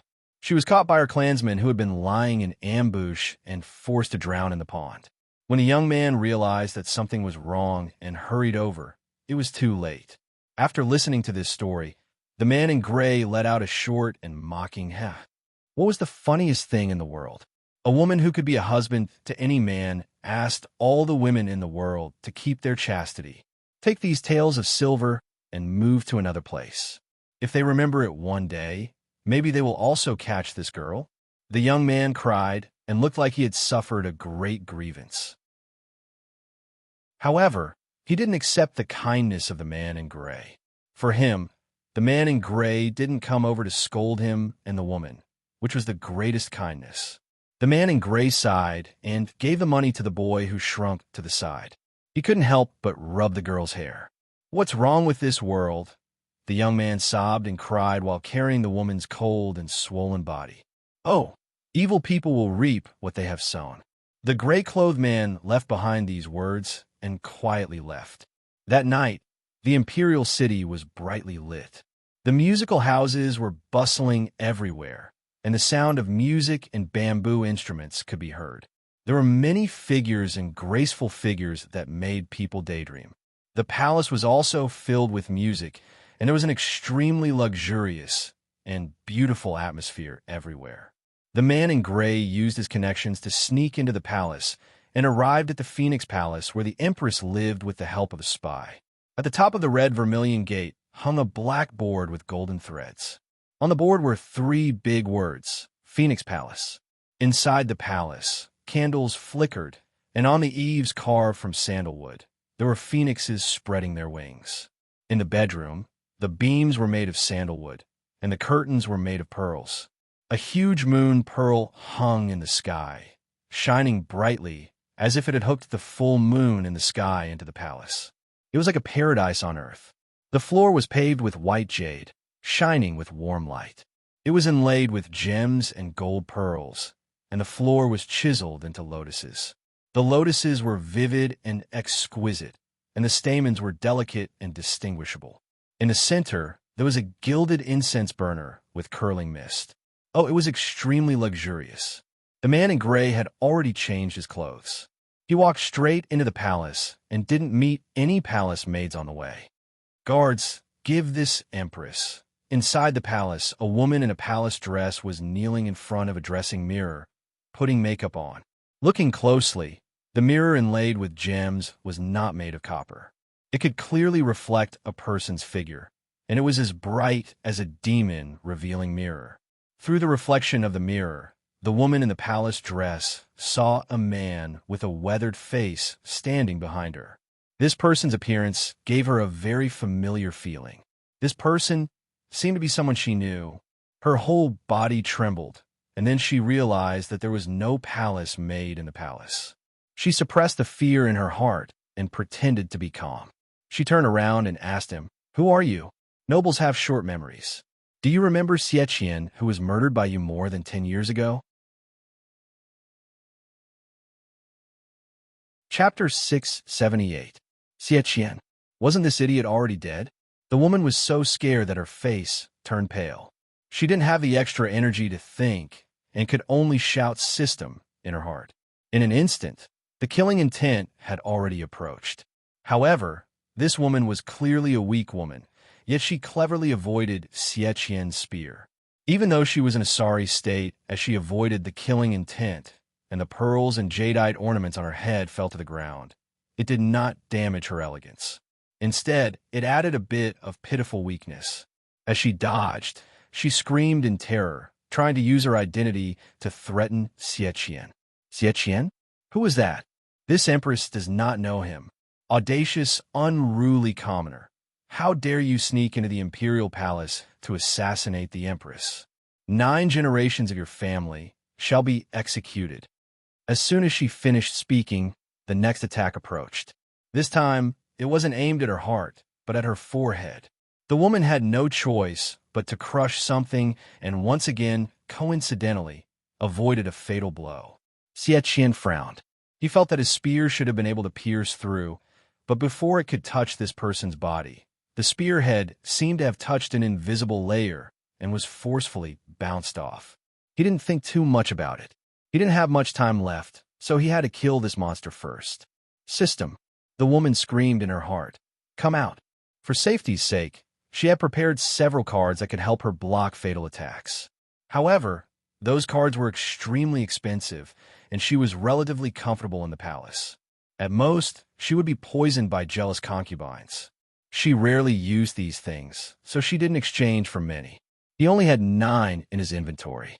He had already wasted 2 just now, so there were only 7 left. If the 7 life-saving card were used up, she would be dead. According to the system, the life-saving card was like a life substitution puppet, exchanging 1 life for another. Just now, Xie Qian had shot out 2 spear strikes, killing a life substitution puppet with 1 spear strike. It was frighteningly brutal. She knew that Xie Qian wasn't someone to be trifled with, but she didn't expect that after more than 10 years, this man was still so difficult to deal with. System, come out. The woman screamed inwardly. In an instant, she had used another 5 life substitution puppet cards, leaving her with only 2. At this moment, the system finally responded slowly. 6 million popularity points to exchange for a card. Fake? The Supreme of Wulin. The card's effect lasted for 2 hours. Host, do you want to trade? Hey, I'm sure. I'll think about it. With her life hanging by a thread, the last life substitution puppet was destroyed. The beautiful woman in the court dress chose to exchange for it without hesitation. Consider my ass. Of course I'll change it at this time. Although 6 million popularity points hurt, if she did not exchange it, she would lose her life. In an instant, her frail body was filled with tyrannical strength. Not only did the woman who had been fleeing in a sorry state not dodge, she even charged forward to meet him. She moved as fast as lightning, her white hand leaving a shadow in the air that was even more dazzling than the silver spear. She borrowed the force of the spear to deflect it. Xie Qian's brows knit together tightly, and he was even more certain that this unfamiliar woman before him was the monster from many years ago. It was the same back then. His wife, who had never practiced martial arts, suddenly launched a sneak attack and severely injured Xie Qian, who had practiced martial arts since he was a child. Later, he encountered bandits specially arranged by his wife. He was forced to jump off a cliff with his only child to escape death. Back then, when he risked his life to jump off a cliff, if not for a vine that saved him and his child, how would he have the chance to seek revenge now? He was very sure that the woman in front of him, or rather this body, did not know any martial arts. Her body was delicate and frail. If Xie Qian had not coincidentally obtained an item that could lock onto this monster, he would have suspected that he had found the wrong person. Now, the past was repeating itself. This person who did not know any martial arts at all had displayed the combat power of a top martial artist. Even if she was barehanded, she was still able to force Xie Qian to retreat. If Xie Qian could see supernatural things, he would probably notice that there was a strange wall floating in the air near the woman. Countless words with missing arms and broken legs floated across this wall.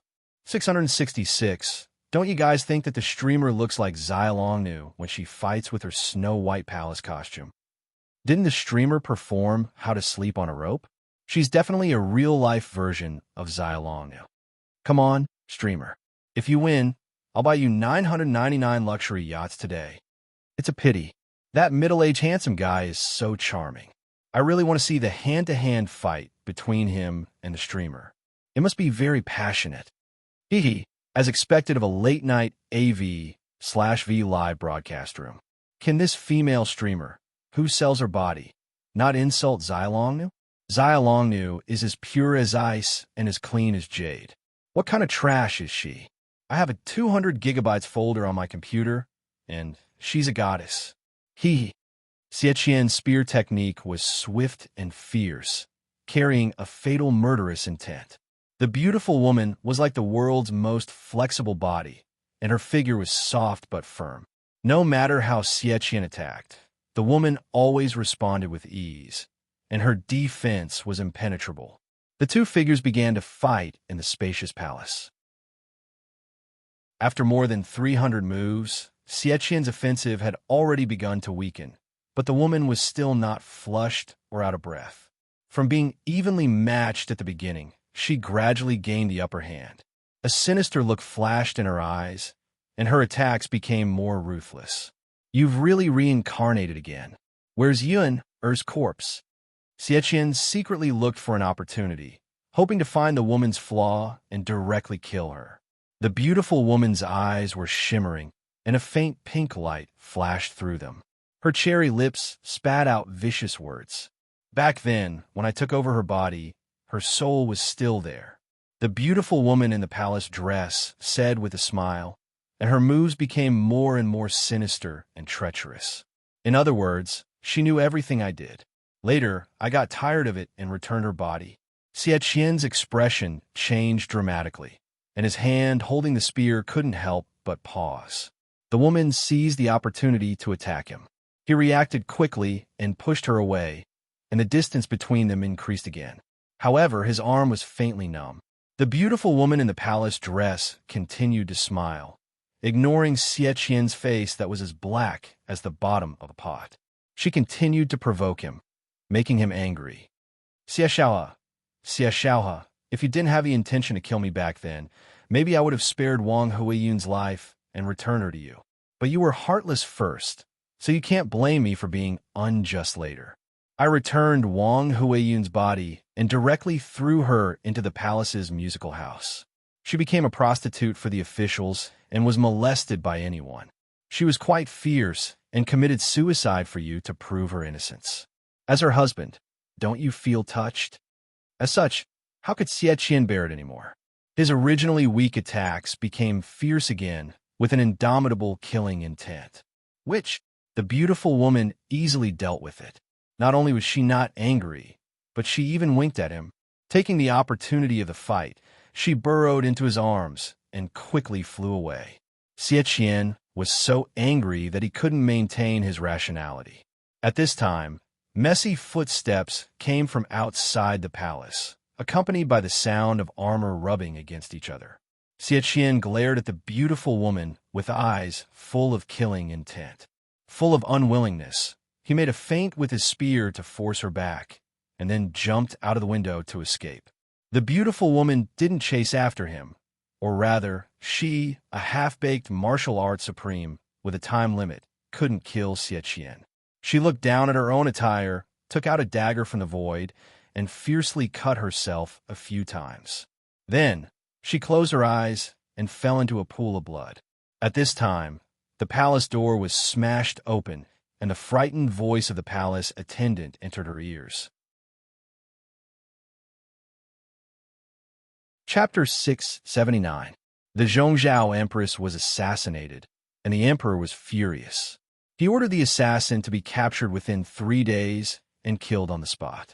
What about the empress who had lost a lot of blood? Inside the Phoenix Palace, the empress' face was pale and her eyes were shut tight. Her breathing was weak, and her chest rose and fell almost imperceptibly. Her haggard appearance was heart-wrenching. The empress had fallen into a deep coma due to her severe injuries and blood loss, and no one knew when she would wake up. Little did they know that while the empress' body was asleep, her soul was unusually active. In order to cover up her flaws, she had used a dagger to hurt herself, and her soul had already flashed into the portable system space.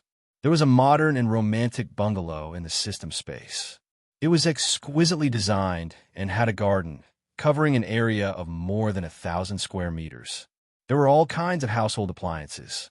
In order to make her life comfortable, she had spent a huge amount of popularity points to exchange for a generator and gasoline from the system to ensure that the entire villa had electricity all day long.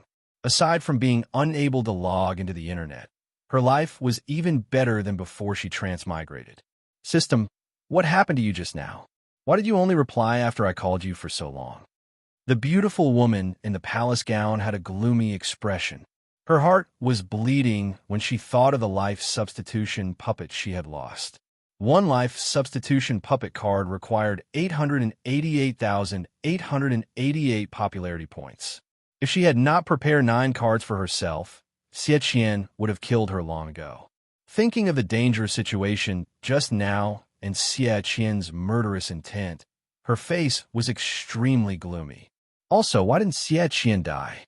Thinking of the 9 life substitution puppets she had lost and the 6 million worth of fake Supreme of Wulin, she felt her heart tremble. If the system had responded earlier, she would not have had to pay such a huge price. After a while, the system's rigid electronic voice sounded in her ears. Host, this is normal. It's not that I didn't react in time, but Xie Qian's attack was too sharp and accurate. He destroyed a life substitution puppet with 1 shot, and the whole process took only 3 breaths of time. The system said solemnly, Host, you have committed a grave sin. Now that Xie Qian has escaped, he will definitely not let this go. Letting a tiger return to the mountain will lead to endless trouble. You were too careless. The woman was flustered. That year, I clearly saw Xie Qian jump off the cliff. She had never thought that an ancient man would be able to see through her disguise. With the help of the system, she felt that her acting was quite good, but she still exposed herself. If it wasn't for the system's reminder, she wouldn't have known that Xie Qian wanted to get rid of her. Although this world was in the ancient times, there were indeed a few people who were on the level of Taoists, such as monk Liao Chun from the Hejian Temple. Thinking of these strange people, the woman couldn't help but feel angry. Aren't you omnipotent? Why don't you know that Xie Qian is still alive? If it wasn't for Xie Qian, she wouldn't have had to spend so much money to get out of trouble. The system said coldly, this is not within the system's jurisdiction. The reason Xie Qian is still alive is because the host was careless. It has nothing to do with the system. The woman was infuriated. She smashed the expensive tea set on the tea table with a sinister expression. Xie Qian, Wang Huiyun, this couple is really my bane. The woman said angrily, her cheeks flushed. If I had known that Xie Qian would do this, I would have imprisoned Wang Huiyun's soul back then, so that she wouldn't be able to rest in peace even after death. The system remained silent. The woman was an outsider who had transmigrated from another world. However, she did not take over the body after transmigrating. This was because Wang Huiyun's soul was still in the body, and this soul was very strong. She had no way of taking over the body of the original Wang Huiyun. It was only when Wang Huiyun gave birth that her body and soul gradually weakened. With the help of the system, she seized the opportunity to take control of the body. Although Wang Huiyun was a married woman, her looks and family background were top-notch. She was a fair, rich, and beautiful woman, and she even married a tall, rich, and handsome man. She really thought that her luck had changed, and she had activated her winter mode. Who knew that Xie Qian would have a murderous intent toward her? Moreover, there was a troublesome fraud who had interfered and awakened the sleeping soul of Wang Huiyun. After this woman woke up, she fought with her for control of the body, causing her to suffer a lot. Later on, the woman changed her body and returned the original body to Wang Huiyun. She had wanted to torture her to vent her anger, but she did not expect that this woman's temper would be so fierce that she directly begged for death. She got off lightly. Otherwise, she would definitely anger Xie Qian again. After a while, the woman calmed down a little. Thinking of how scary Xie Qian was, the woman was extremely nervous and involuntarily clenched her fists. System, how many popularity points do I have left? The system said dutifully, 97. 63 million popularity points. Do you want to redeem a life substitution puppet? The woman scratched her head in frustration. Against that lunatic Xie Qian, No matter how many life substitution puppets I have, they won't be enough for him to kill. The host can learn martial arts. The system store has the top martial arts from various martial arts dimensions. What's the use of martial arts secret manuals? You won't be able to beat Xie Qian even if you sharpen your spear at the last minute. Moreover, practicing martial arts will deform your body. Who wants to suffer that kind of pain? Don't you have anything here that can be learned quickly? The woman scoffed and started to flip through the system store. She had thought of learning it herself, but after trying the skill books sold by the system, she was unwilling to learn it manually. Why would she waste so much time learning something that could be done with a skill book? Only a fool would do that. The system dutifully pulled out what the woman wanted. The dazzling skill books were dazzling. They were all martial arts secret manuals that the woman was familiar with. 9 Yang Divine Skill, 9 Yin Manual, I Jin Scripture, Minor Phaseless Skill, Tian Shan Plum Snapping Hand, 8 Desolation, and 6 Directions Technique. There were also countless orange martial arts skill books that were not famous, but were of the same grade. However, all these top-notch orange skill books had one thing in common. They were expensive. 10 million popularity points. Why don't you just rob a bank? The woman gritted her teeth in anger, but she knew that the system would not give in. She was just complaining that the system was selling things at too high a price. She bought a skill book of the 9 Yin Manual, a skill book of the Wave-like Subtle Steps, a skill book of the Jade Female Sword Art, and a skill book of the left and right inter-fighting technique. With the left and right inter-fighting technique, one person would be able to perform the harmonious dual swords with great power. The 3 skill books and 1 supplementary skill book cost her a total of 35 million popularity points. Looking at the plummeting numbers in her account, her heart ached terribly. However, she knew that if she did not strengthen herself, Xie Qian would make a comeback. She slapped the cover of the skill book 4 times in a row. The orange quality skill book turned into a golden light and melted into her body. In just a moment, she knew that she had mastered the top-notch martial arts. Wave-like Subtle Steps was performed, and her figure was as ethereal as a fairy. After standing still, she looked at herself and muttered to herself, "This money was well spent. When I transmigrate back, let's see who dares to bully me. Those bitches that are cheap to the bone, I'll tear them apart one by one." Chapter 680. The system remained silent and did not respond. It was boring to be alone. She would get bored after a few rounds of martial arts. Sitting on the sofa and hugging a soft and comfortable pillow, the woman asked the system, "Are there any missions now?" After a while, the system replied, "Yes." A viewer named Butterfly's Tears of Sorrow posted a mission for 99 luxurious private yachts. Another viewer named It's Not My Fault for Loving You posted a mission for 88 aircraft carriers. The woman's eyes lit up, and she quickly opened the mission list. A luxurious private yacht was equivalent to 1,000 popularity points, while an aircraft carrier was equivalent to 10,000 popularity points. She had just spent a large sum of popularity points, so she had to make the most of it. The contents of the 2 missions were almost the same. The woman could not help but frown. These men with brains. The first mission was to have a night with her in her queen's dress. The second was to have a night with the emperor's concubine. The system's voice said calmly, separated by a dimension, "The viewers are not stingy with their evil intentions. Anyway, no one will know their true colors.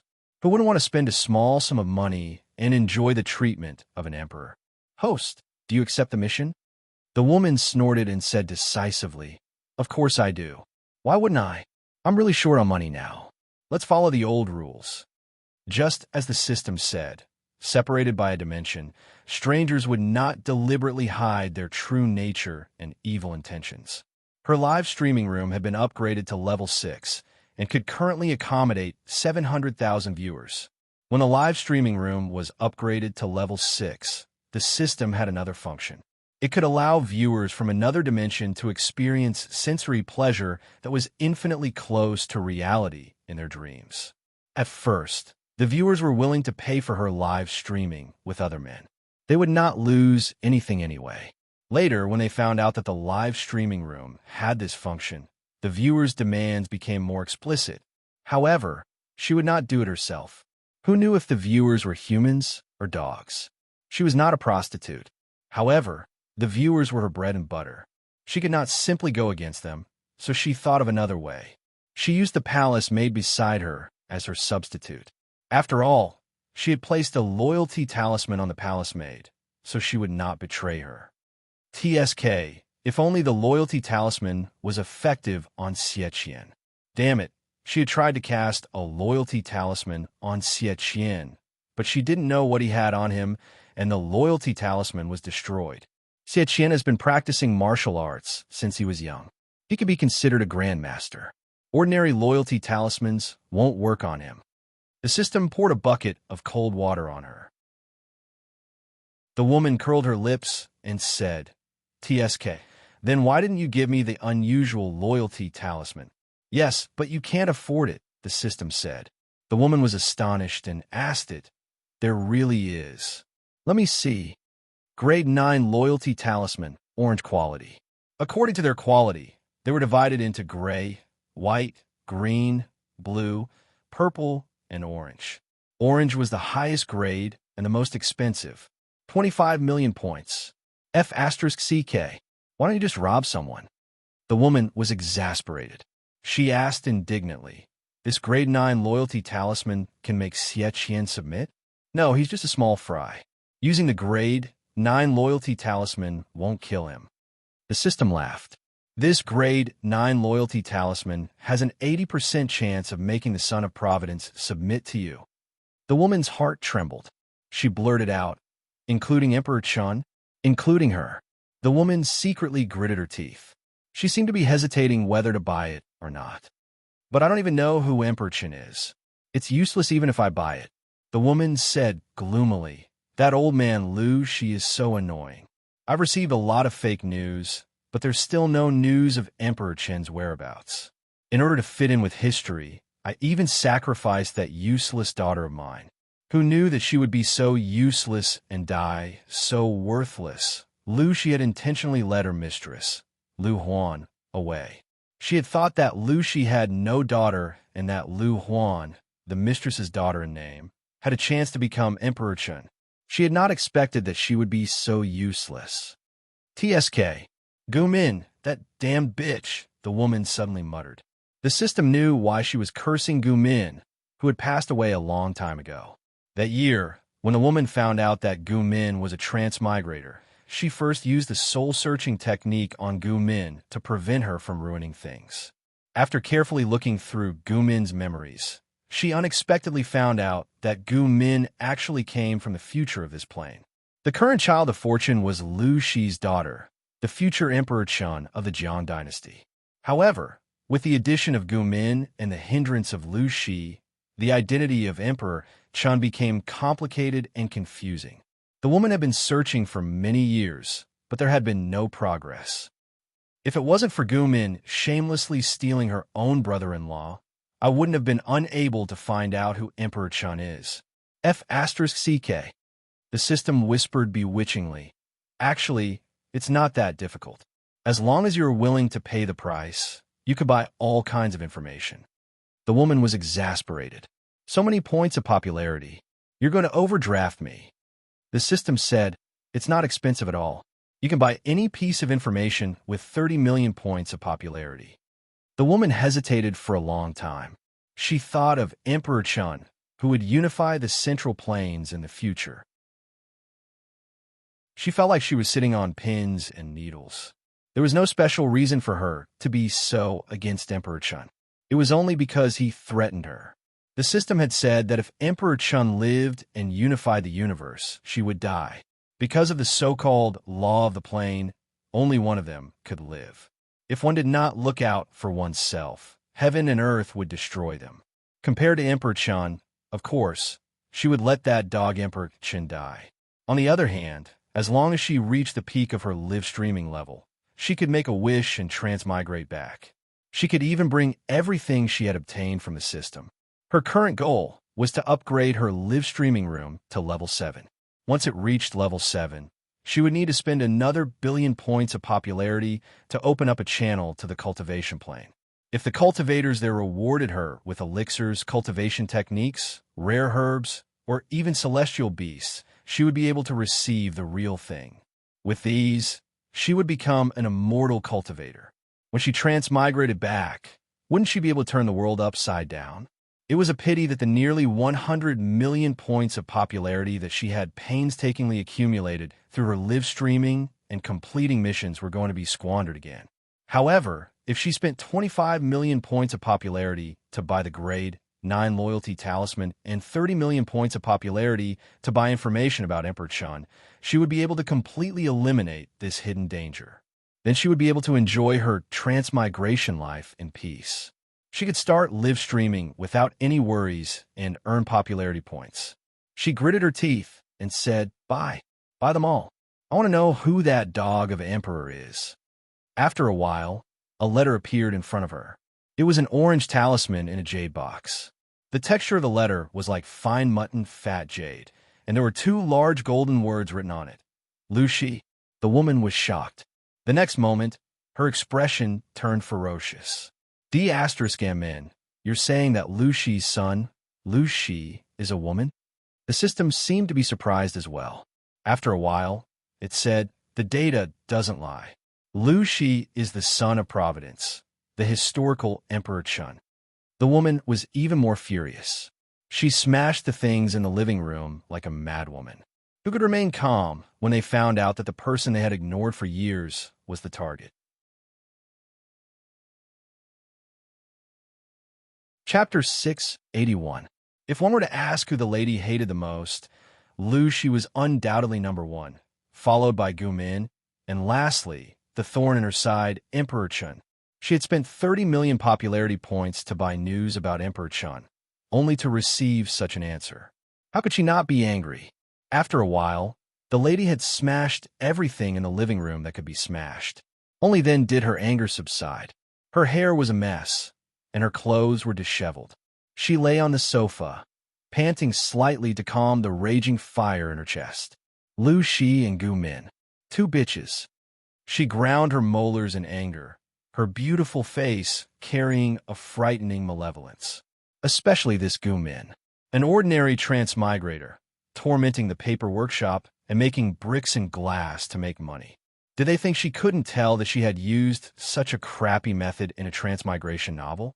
She was already dead, but she still left behind such a big problem. How annoying. Of course, despite her anger, she wouldn't be jealous. What was the point of Gu Min remembering these techniques after transmigrating? She had the system as a cheat. She was much better than that ugly transmigrator, Gu Min. As long as she accumulated enough points, what technique could she not have? Just from her cheat, it was obvious who was the one favored by the heavens. Everything she obtained in this world would become her wealth when she transmigrated back. That was why she was secretly accumulating money. She found out that there were traces of glass in the northern borderline. They were being sold at exorbitant prices. An ordinary piece of low-quality glass cost tens of thousands of strings of coins. She gritted her teeth and decided to exchange for the glass-firing technique from a system. She didn't expect it to cost 45 million popularity points. The system told her that this technique wasn't worth much in her eyes, but it was epic-making for this plane. The glass-firing technique had already surpassed the technological level of this era. That was why it was so expensive. If she thought it was too expensive, she didn't have to buy it. In the end, she bought it. She had to look at this business from the perspective of development. In order to make a lot of money, she gave the technique to her confidants and had them burn the glass to sell. At first, she made a lot of money. However, she wasn't thorough and leaked the news. The huge profits attracted the jealousy of the other aristocratic families. She gave her confidants a loyalty talisman, but the craftsmen in the kiln didn't. These craftsmen became a breakthrough. The core glass-firing technique was leaked, and the merchants who followed suit were like carps crossing the river. Within Zhongzhou, from top to bottom, there was a devilish trend of producing glass and making a lot of money. She was dreaming in the palace, completely unaware of the situation outside.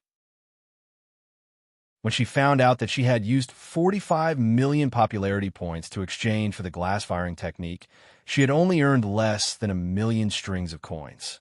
She was so angry that she almost vomited blood and hated Gumin even more. As for the consequences that this bubble economy brought to the people, she did not care at all. Letting Gumin die like this is really letting her off easy. The woman looked down at the grade 9 loyalty talisman in her hand, and a cold light flashed at her eyes. System, what's the level of my strength now? It's equivalent to the level of this world's grandmasters, and its battle prowess is about the same as the supreme of martial arts from before. The woman's face lit up. According to the system, her martial prowess was already top-notch. Just a moment ago, he had felt that it was a waste of popularity points, but now he felt that it was worth it. Would she be afraid of Xie Qian now that she was at the level of a grandmaster? Why would he be afraid of a mere Lu Shi? The woman gritted her teeth and said, "Then do you know where that little bastard Lu Shi is now?" The system asked in return, "Host, why are you asking this question?" She snorted and sneered, "I spent a huge amount of popularity points to exchange for the grade 9 loyalty talisman to buy information about her. Of course, it's to make trouble for her. Otherwise, what's the use of exchanging for it? There's only one, and there's only one chance. Of course, I'll only feel at ease if I do it myself." The system understood. "Host, are you planning to leave the palace? If you leave, what about the Empress in the palace?" The woman's heart wavered. She had spent too much effort on the position of Empress. How could she be willing to give it up just like that? Firstly, it was not easy to obtain the position of Empress. How long had she been planning for this? Secondly, the Empress could enjoy the wealth of Zhongzhou first. Using this identity, she had secretly amassed countless precious treasures over the years.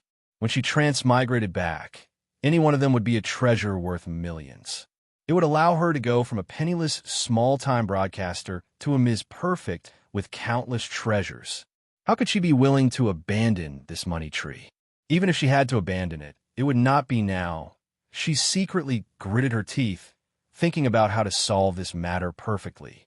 Thirdly, the audience in the live streaming room were mostly otakus who loved beauties. A small portion of them were tycoons who were not stingy with their money. They were willing to spend money and were generous. They often issued various tasks, putting themselves in the shoes of the emperor and spending time with the concubines in the harem. If she lost the identity of Empress, she would lose a portion of her tycoon audience. It would be a great loss. However, if she did not leave the Zhongzhou palace, she would not feel at ease handing over the grade 9 loyalty talisman to others. The plan now. The woman's eyes narrowed, and a plan formed in her mind. Didn't Xie Qian sneak attack me and make me lose consciousness due to excessive blood loss? How about this? Get a substitute puppet to replace me, and I'll use it to escape the palace. The system's products must be of the highest quality. The substitute puppet you get will definitely not let anyone know that something is wrong. Even though she was sucking up to the system was still heartless. 5 million points of popularity, no bargaining. The woman was so angry that she pouted, but in the end, she still agreed angrily. She muttered to herself, "Scammer Zhou, profiteer." On the other side, Xie Qian's assassination had failed. He did not delay and decisively chose to retreat. After paying a small price, Xie Qian successfully shook off his pursuers. He leaped into the cold palace and met up with a middle-aged palace maid. Seeing Xie Qian's gloomy and unwilling expression, the palace maid knew that Xie Qian's assassination had failed. She could not help but sigh. "Mr. Xie, please follow me." The palace maid's face was covered in wrinkles, and she looked older than her actual age. Xie Qian coughed softly, aggravating his injuries. His face was as pale as snow. "Sorry for the trouble." The palace maid was dressed in the lowest grade of palace maid attire, but she had a calm demeanor and an extraordinary bearing. She walked without making a sound. Even though she was accompanied by an assassin who had barged into the palace, she did not panic and helped Xie Qian send away the guards who were searching the palace. After doing this, the palace maid loaded him into a clean bucket of swill and sent him out of the palace that night. The swill cart left the palace. Along the way, Xie changed cars and hid in a large family's dimly lit house. Looks like he didn't kill that witch. Xie was fiddling with bottles and jars, frowning as he applied medicine to himself. Chapter 682. Changzhai. You said she's a witch, so of course she knows some sorcery. How could a mere mortal take her life so easily? This witch is indeed strange. She's clearly not trained in martial arts, but not only could she dodge my killer move, but she was also evenly matched with me. A middle-aged man in a black robe stood outside the door. Due to his good health, he looked 2 years younger than Xie. I can't rest easy if I don't kill this witch. The middle-aged man, known as Changzhai, walked into the room and sat not far from Xie. His thin face flashed with gloom. The man's surname was Wan, and his name was Xian. He was a respected scholar of his time and a famous scholar. Xie scoffed. What a coincidence, I thought so too. This witch's methods are evil, and a mortal might not be able to kill her. She's also hiding in the palace, and security is tight. After what happened today, she'll be even more careful. It'll be difficult to kill her next time. Wan Xian clenched his fists, and his eyes were filled with despair. This witch has immortal methods. How could a mortal fight against a demon immortal? This which had destroyed his family. Was there no one who could deal with her? 3 or 4 years ago, Wan Xian's daughter was only 15 years old, just of marriageable age. That year, his daughter went to the temple to pray for her family, but she accidentally lost a handkerchief. Unfortunately, it was picked up by a hoodlum. Not only did he pick it up, this ruffian even went around announcing that this handkerchief was given to him by a certain family's wife. Everyone thought that his daughter had an illicit relationship with this ruffian, and that the originally arranged marriage was ruined, and the husband's family avoided him at all costs. The inflexible elder felt humiliated, and while he was not at home, he brought a group of people to drown his daughter. He called it, using death to prove his daughter's innocence, protect her chastity, and protect the Wan clan's reputation. Not only that, even Wan Xian's younger sister, who was married and left home, was also drowned. In one night, he had lost 2 of his most beloved family members.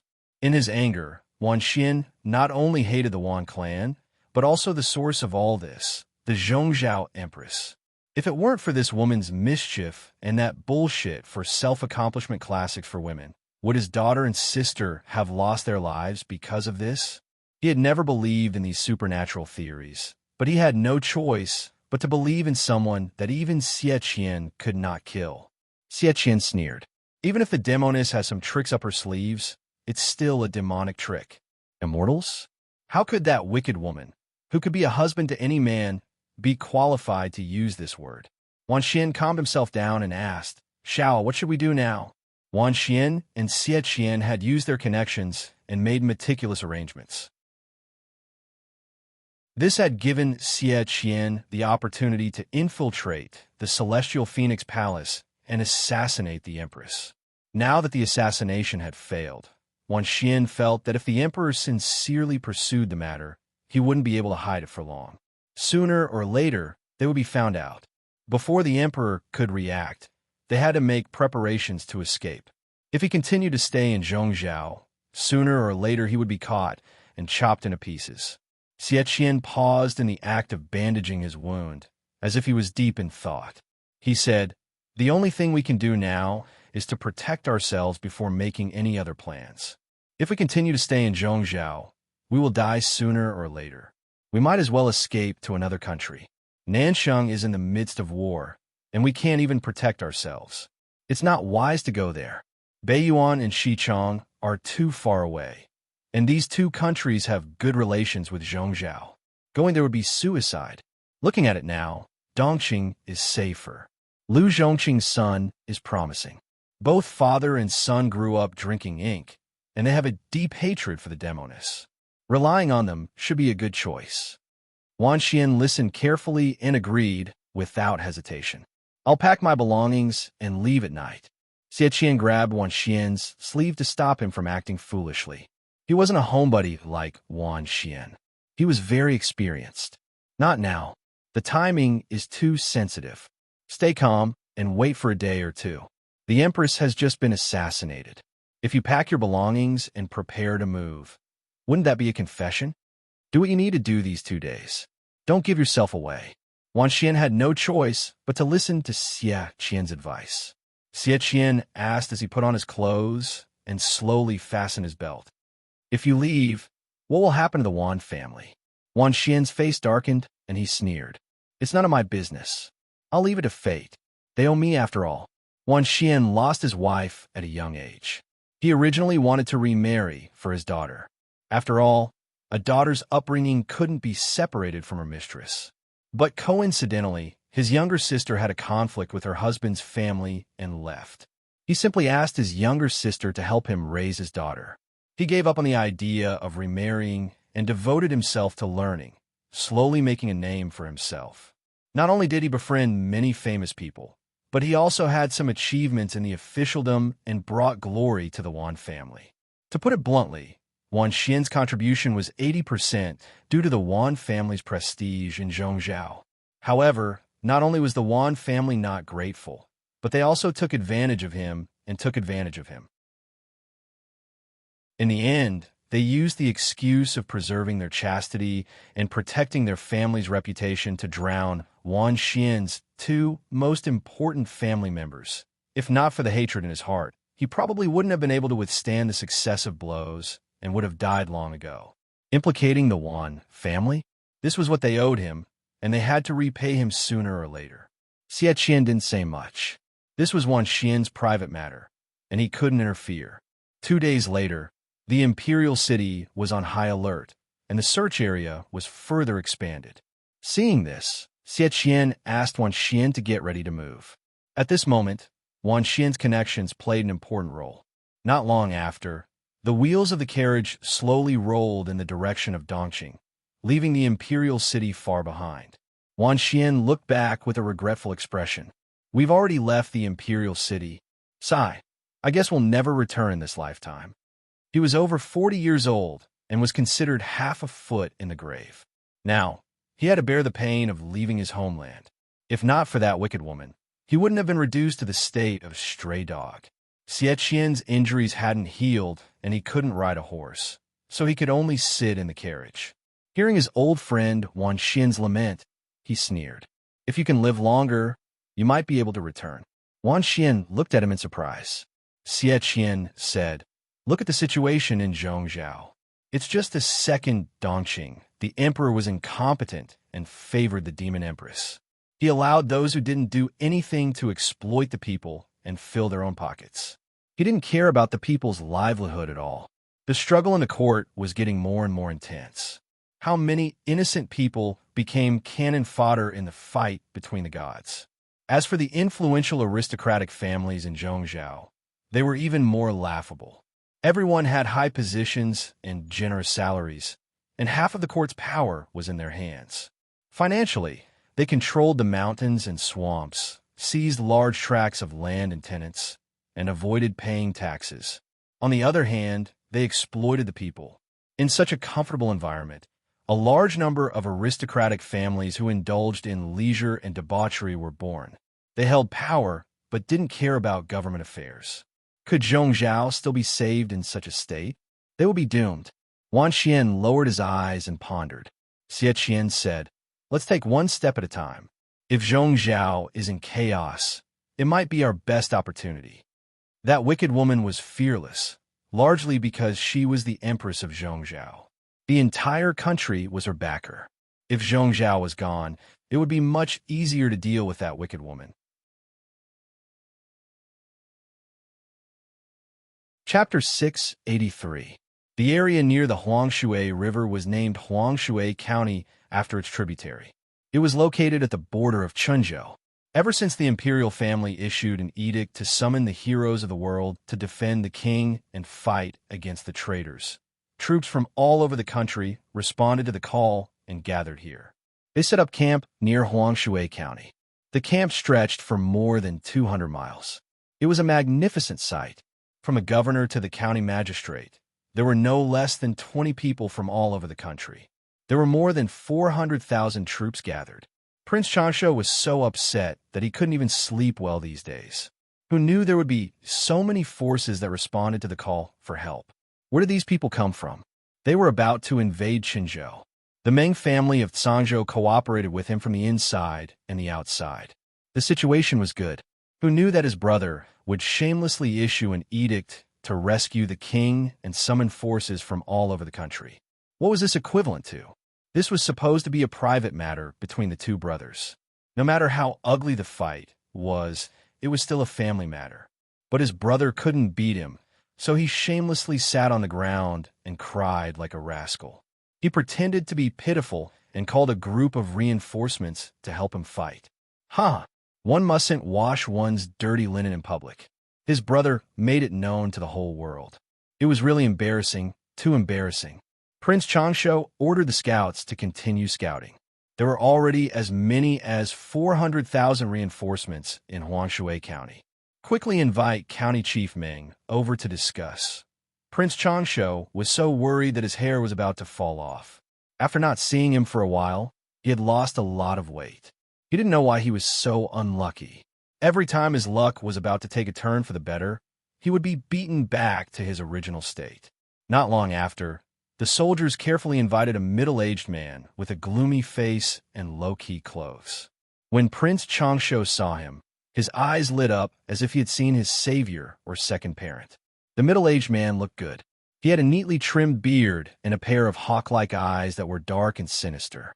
When he looked at people with those eyes, there was a gloomy look in his eyes that made people very unhappy. As soon as he came over, the middle-aged man asked in a gloomy tone, "Your Highness, why are you so anxious?" Prince Changsho suppressed the unhappiness in his heart and smiled helplessly. How can this king not be anxious?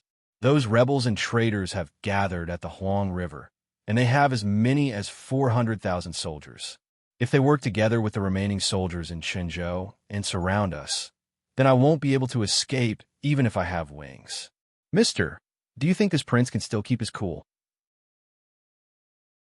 The middle-aged man was the leader of the Mengs in Zhangzhou, Meng Zhan, the ex-husband of Lu Shi's stepwife. He heard Prince Changsho's heartfelt words and sneered coldly. They're just a bunch of unruly people with ulterior motives. Your Highness doesn't need to take them to heart. Now, as long as they did not make a move, they would collapse on their own. Back then, when Dongxing, Zhongzhao, Beiyuan, and Xichang assisted Nanshang to fight against Nanman together, didn't the four factions of Nanman also fight and retreat at the same time, allowing the internal strife of the four countries to occur, which eventually led to the collapse of the alliance of the four countries?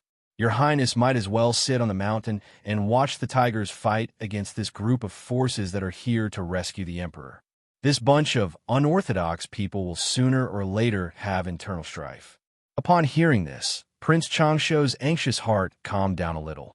But when he thought of the magnificent barracks that stretched for more than 200 miles, his heart still trembled involuntarily.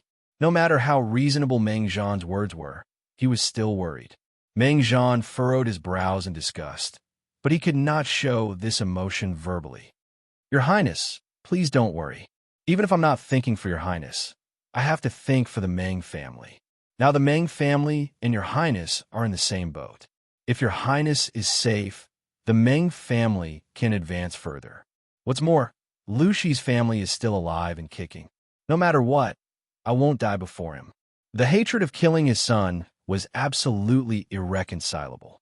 He wanted to cut off Lu Shi's head with his own hands and use the flesh and blood of Lu Shi's son as a sacrifice to his son Meng Liang's spirit in heaven. In order to achieve this goal, Meng Zhan was betting on Prince Changsho. He could only win, not lose.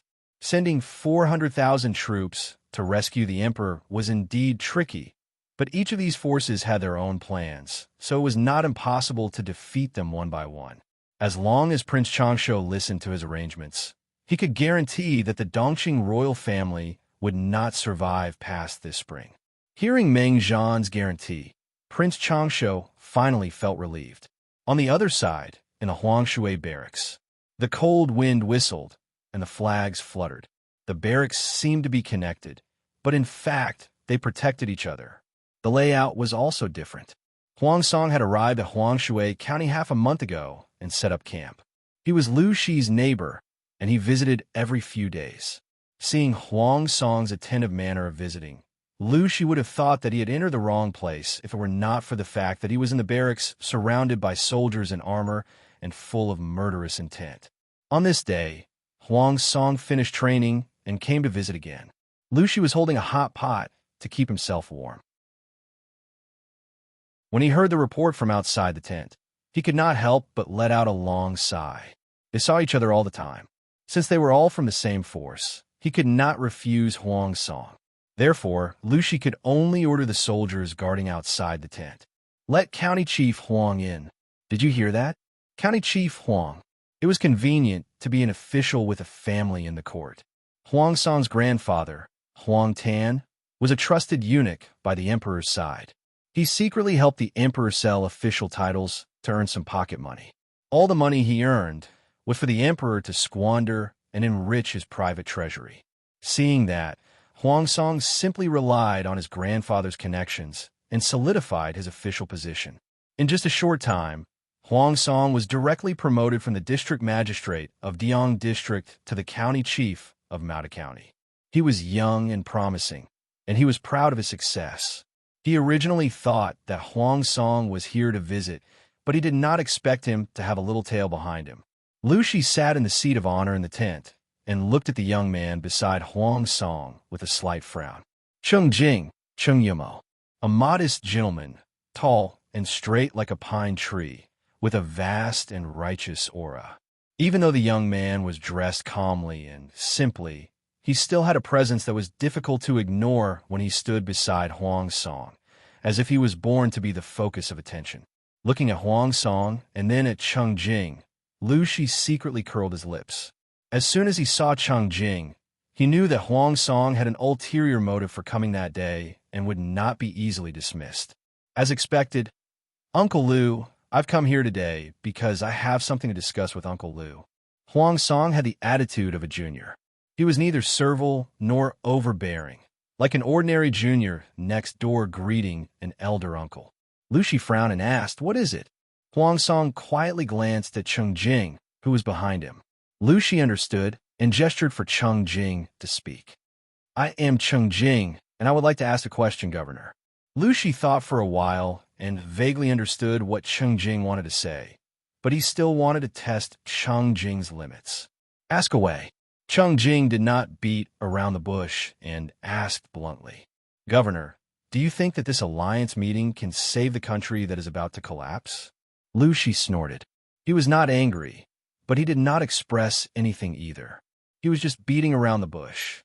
Many forces have gathered at Huangshui, and almost 30% of Dongqing's military strength has been gathered. Can't this save the world?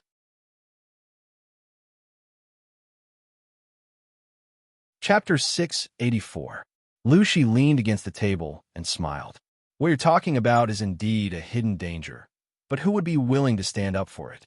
If they work together, not only will the traitor Prince Changsho tremble in fear, but even the emperor in Shenzhou will not be able to eat and sleep in peace.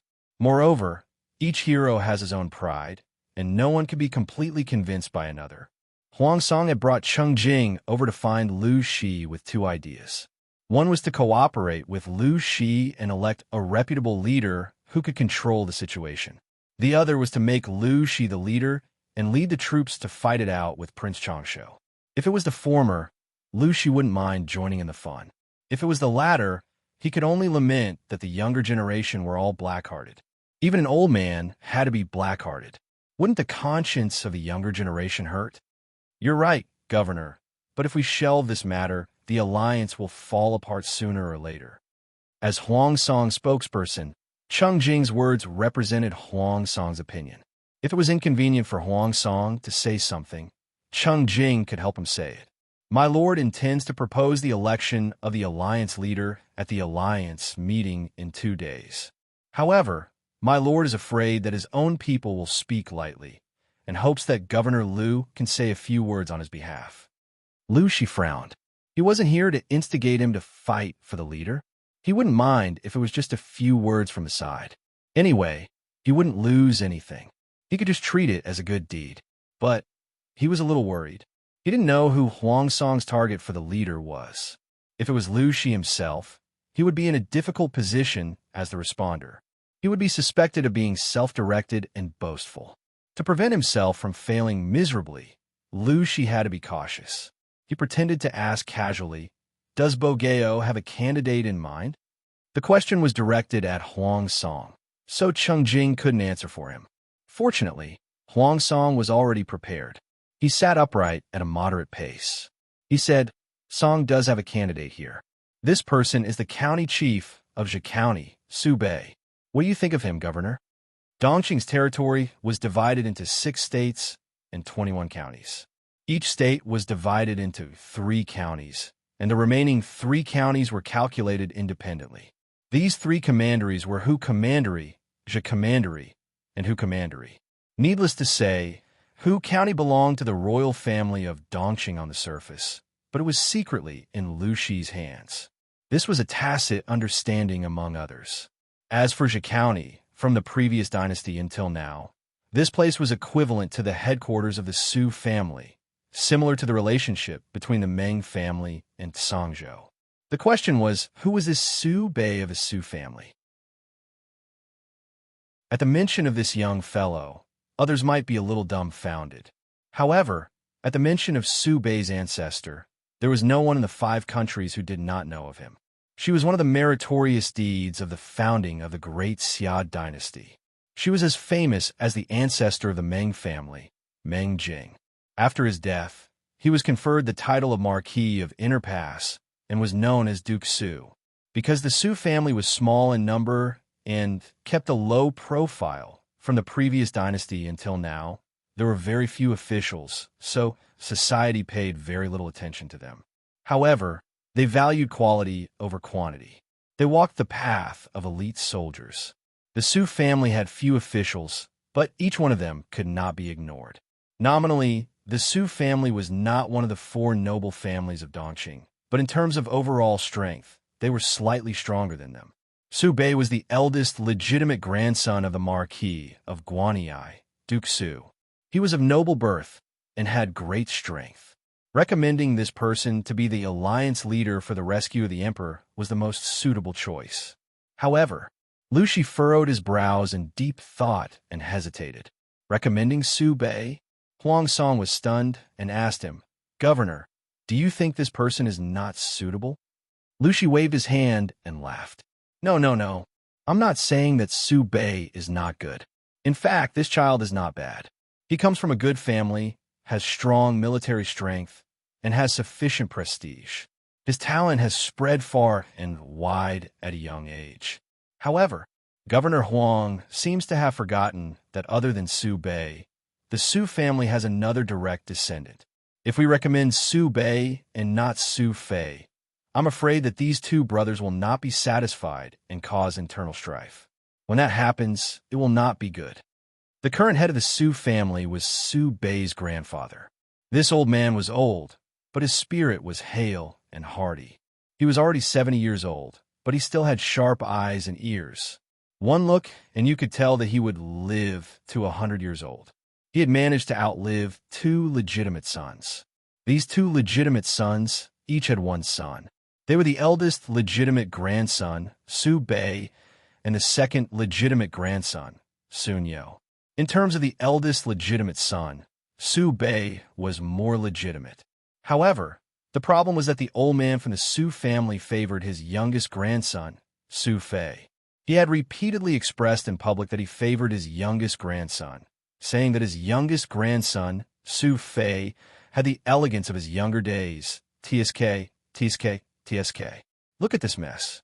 Because of old grandfather Su's favoritism, the relationship between the 2 legitimate grandsons was strained. The competition was fierce, and there was endless internal strife. To put it bluntly, this was the consequence of not being strict in managing the family and not differentiating between the young and the old. If the family was not stable, how could the world be pacified? From Lu Shi's point of view, no matter which one of them was recommended, they were destined to offend the other. Huang Song was silent. He looked at Lu Shi with an expression that said, "I feel very wronged." Then, "Governor, who do you think is more suitable?" Lu Shi did not speak. Disregarding the two Langjuns from the Su family, the one with the highest status and the most prestige in the alliance was him, Lu Shi. However, this time, he was there to watch the show, not to put on an act. He had no intention of competing. Huang Song and Lu Shi answered one-on-one. Cheng Jing had been secretly observing Lu Shi. The more he observed, the more his brows furrowed. This matter was fruitless. Lu Shi was an old fox who was immersed in the officialdom. He was very slippery. How could he be easily trapped? On the way back, the two of them wore serious expressions, each with their own thoughts. Huang Song muttered, "This Lu prefecture overseer is very guarded." Cheng Jing agreed in his heart. When he directly mentioned Prince Changshuo's conspiracy, Lu Shi's expression did not show the slightest hint of surprise. It was obvious that he was also well aware of it. Lu Shi was well aware of the hidden dangers in the Alliance army, but he did not come out and did not easily communicate with others. He had always put on an aloof appearance and kept his mouth shut like a gourd with its mouth sawed off. This showed Lu Shi's attitude. He would not easily fall into the trap. Leader of the Alliance army, this position is like a burning iron chair. It's not suitable for anyone to sit on it, but someone has to sit on it. As the saying goes, the death of a fellow Taoist is not the death of a poor Taoist. For an old man like Governor Lu, who is immersed in the officialdom, how could he not know the truth? It is also expected that he would not fall into the trap. There is no need to be discouraged, my lord. Cheng Jing was not dispirited by this result. Let's go back and discuss it. Huang Song's expression was solemn. If that's the case, then on the day of the alliance meeting, should we still mention the election of a leader? Cheng Jing said, "Of course we should mention it. However, my lord, there is no need to suggest a candidate. Let them fight for it." From Cheng Jing's point of view, some people could not wait to elect the leader. It was just that they were thin-skinned and were unwilling to speak up. If Huang Song were to speak up, he could invisibly win over a good impression. Of course, there are also people who refuse to elect the leader. Huang Song would also attract this group of enemies. Chapter 685. Cheng Jing lowered his eyelids and thought, analyzing clearly. If it's not Su Bei, then it's Su Fei. It can't be anyone else. They brought the most troops, 100,000 elites. They're much better than the loose fishes of the Alliance. If the leader of the Alliance isn't born among them, I'm afraid they won't be satisfied. If they leave in a fit of pique, the Alliance will only exist in name. Then we'll fall into the enemy's trap. 400,000 troops from the Alliance sounded majestic, but in reality, half of them were idle people who only knew how to cheer. They were just there to make up the numbers. As for the other half of the elites, the Su brothers made up 60%. If they left, what was the point of rescuing the emperor? Speaking of troops, Huang Song was depressed. Actually, the candidate he favored the most was Lu Shi. Lu Shi was old, had enough prestige, official status, and a good family background. He was definitely more reliable than the two brats from the Su family. However, Lu Shi did not play by the rules. He was the magistrate of Chongzhou, but he only brought 20,000 soldiers with him to rescue the emperor. One had to know that even a young man like Huang Song had brought along 25,000 yuan assets. Someone asked why Lu Shi brought so few people. Wasn't it embarrassing? Lu Shi smiled and choked the person back. I'm the governor of Chongzhou. The safety of the people of Chongzhou is the most important. Chongzhou is a bitterly cold place, bordering the 3 tribes of the northern borderline. The barbarians of the 3 tribes eyed the hinterland of Dongqing covetously. If a large number of troops were mobilized to rescue the emperor, the northern borderline would take advantage of the situation and attack the borders of Chongzhou. What would happen? Although rescuing the emperor is important, there are priorities. I think that national defense is the most important, and everything else is secondary. Look, this scene was beautiful. Who would dare to mock Lu Shi for having fewer troops? Huang Song and Cheng Jing returned to the tent.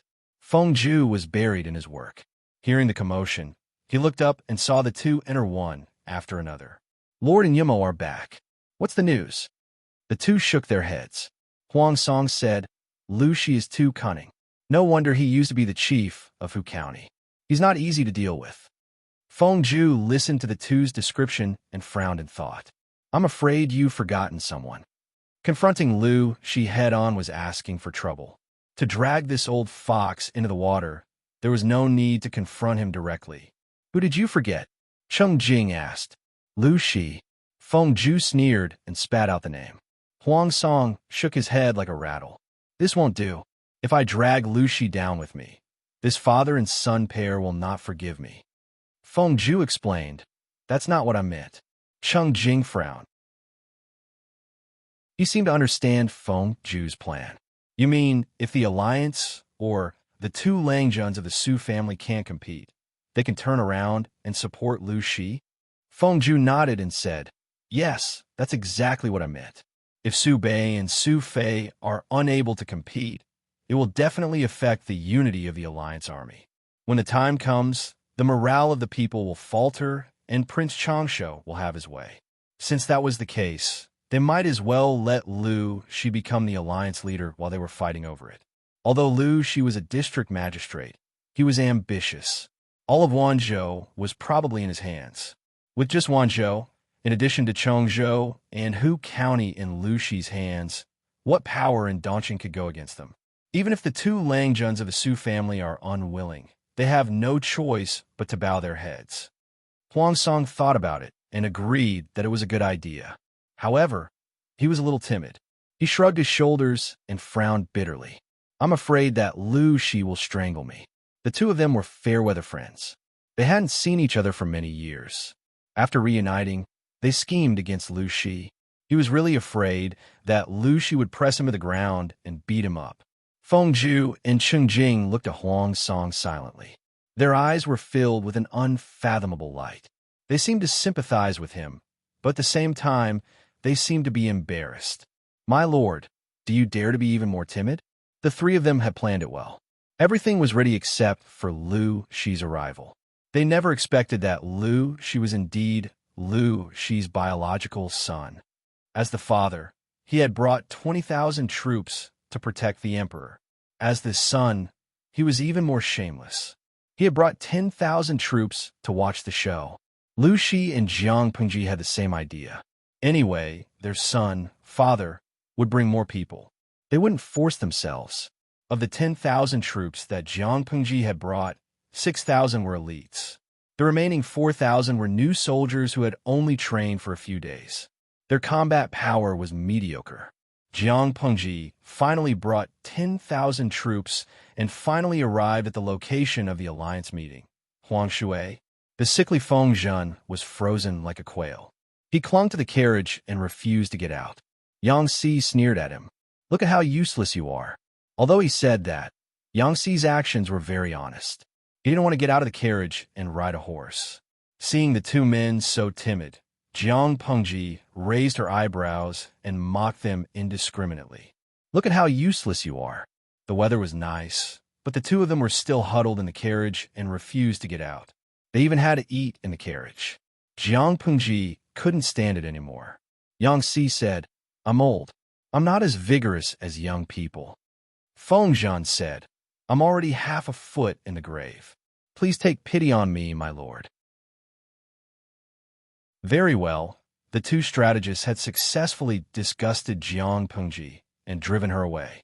After Jiang Pengji rode away majestically on Little White, Feng Zhen snatched the hot water from Yang Si's arms. You're fighting with a sick person. Yang Jingrong, you're regressing as you age. Yang Si wasn't someone who would wait to be captured without putting up a fight. You said you were sick, but now you're full of vigor. Who would believe that you're a sick person? In terms of age, I'm older than you. You have to respect your elders. Then why don't you love the young? Feng Zhen was flustered and exasperated. Listening to the commotion coming from the carriage, Jiang Pengji secretly rolled her eyes in annoyance. Why had she asked Feng Zhen and Yang Si to follow the army? The two of them were good individually, but when they were put together, they produced a subtle chemical reaction and kept on making noise. The two of them were almost 60 years old together, but they were still so frivolous. While riding on Little White, she scanned the bullet screen in the live stream room, intending to find some fun in it. The idle audience was still the idle audience. The bullet screen was full of fun. Yi Washenmu, it's so boring. I can only watch the two strategists love and kill each other every day to pass the time. Fake mud doll. Hashtag cheeks. Billy already has Yangtze and Fengjin's food. You're welcome to try it. Shu Shan Yuli. You evil cults look at people with rotten eyes. I feel that the two of them are walking further and further down the road of clowns. Kei Sang. That's their personalities. If it were Fengjin, Wei Ci, or Su Ku, the atmosphere would probably be cold. Lao Si Jilianming. Are you so idle that you need to play CP to pass the time? Speaking of which, when will we arrive at Huangshui? Gue Kai Guo Fengxiu. Same question. Let's wait while we knock on the bowl. If they didn't arrive at Huangshui, Yangtze and Fengjin's public image would collapse. Jiang Pengji looked down at the topographic map. According to the directions on it, there was still half a day's journey to Huangshui. After a while, scouts galloped over on horseback. My lord, there are scouts from unknown forces ahead.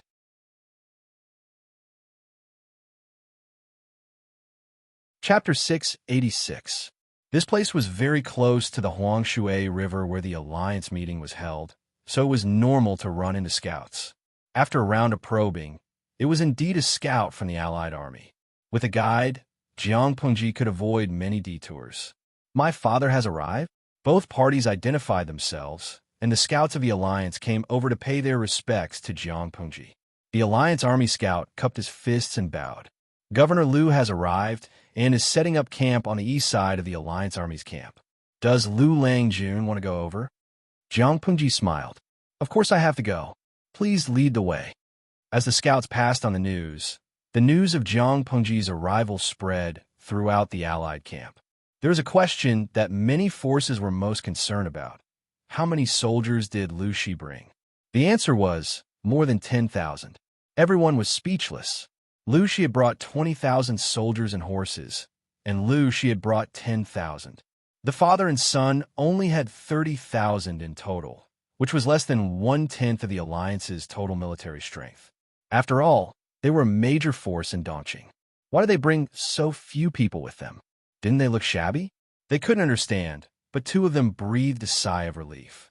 These two were none other than the two Langjuns of Zhikaoni's Su family, the brothers Su Bei and Su Fei. Although the two of them were cousins, they had been competing with each other since they were young and had almost fought to the point of becoming cross-eyed. The brotherhood was only about face and affection. There was no lack of discerning people in the Alliance army. Many of them could already tell that the Alliance army was facing a severe test. Many of them had thoughts of electing a leader. Of course, they wanted to elect a leader not to save Dongqing, much less to save the royal family. They only wanted to seek benefits from it. However, no one had the courage to stand out. After all, the bird that sticks out gets shot. Su Bei and Su Fei both had ulterior motives. Not only did they view each other as a thorn in their side and a competitor, they also had their eyes on the Liu family's father and son. He heaved a sigh of relief when he found out that Liu Shi and Liu Shi had only brought 30,000 soldiers with them.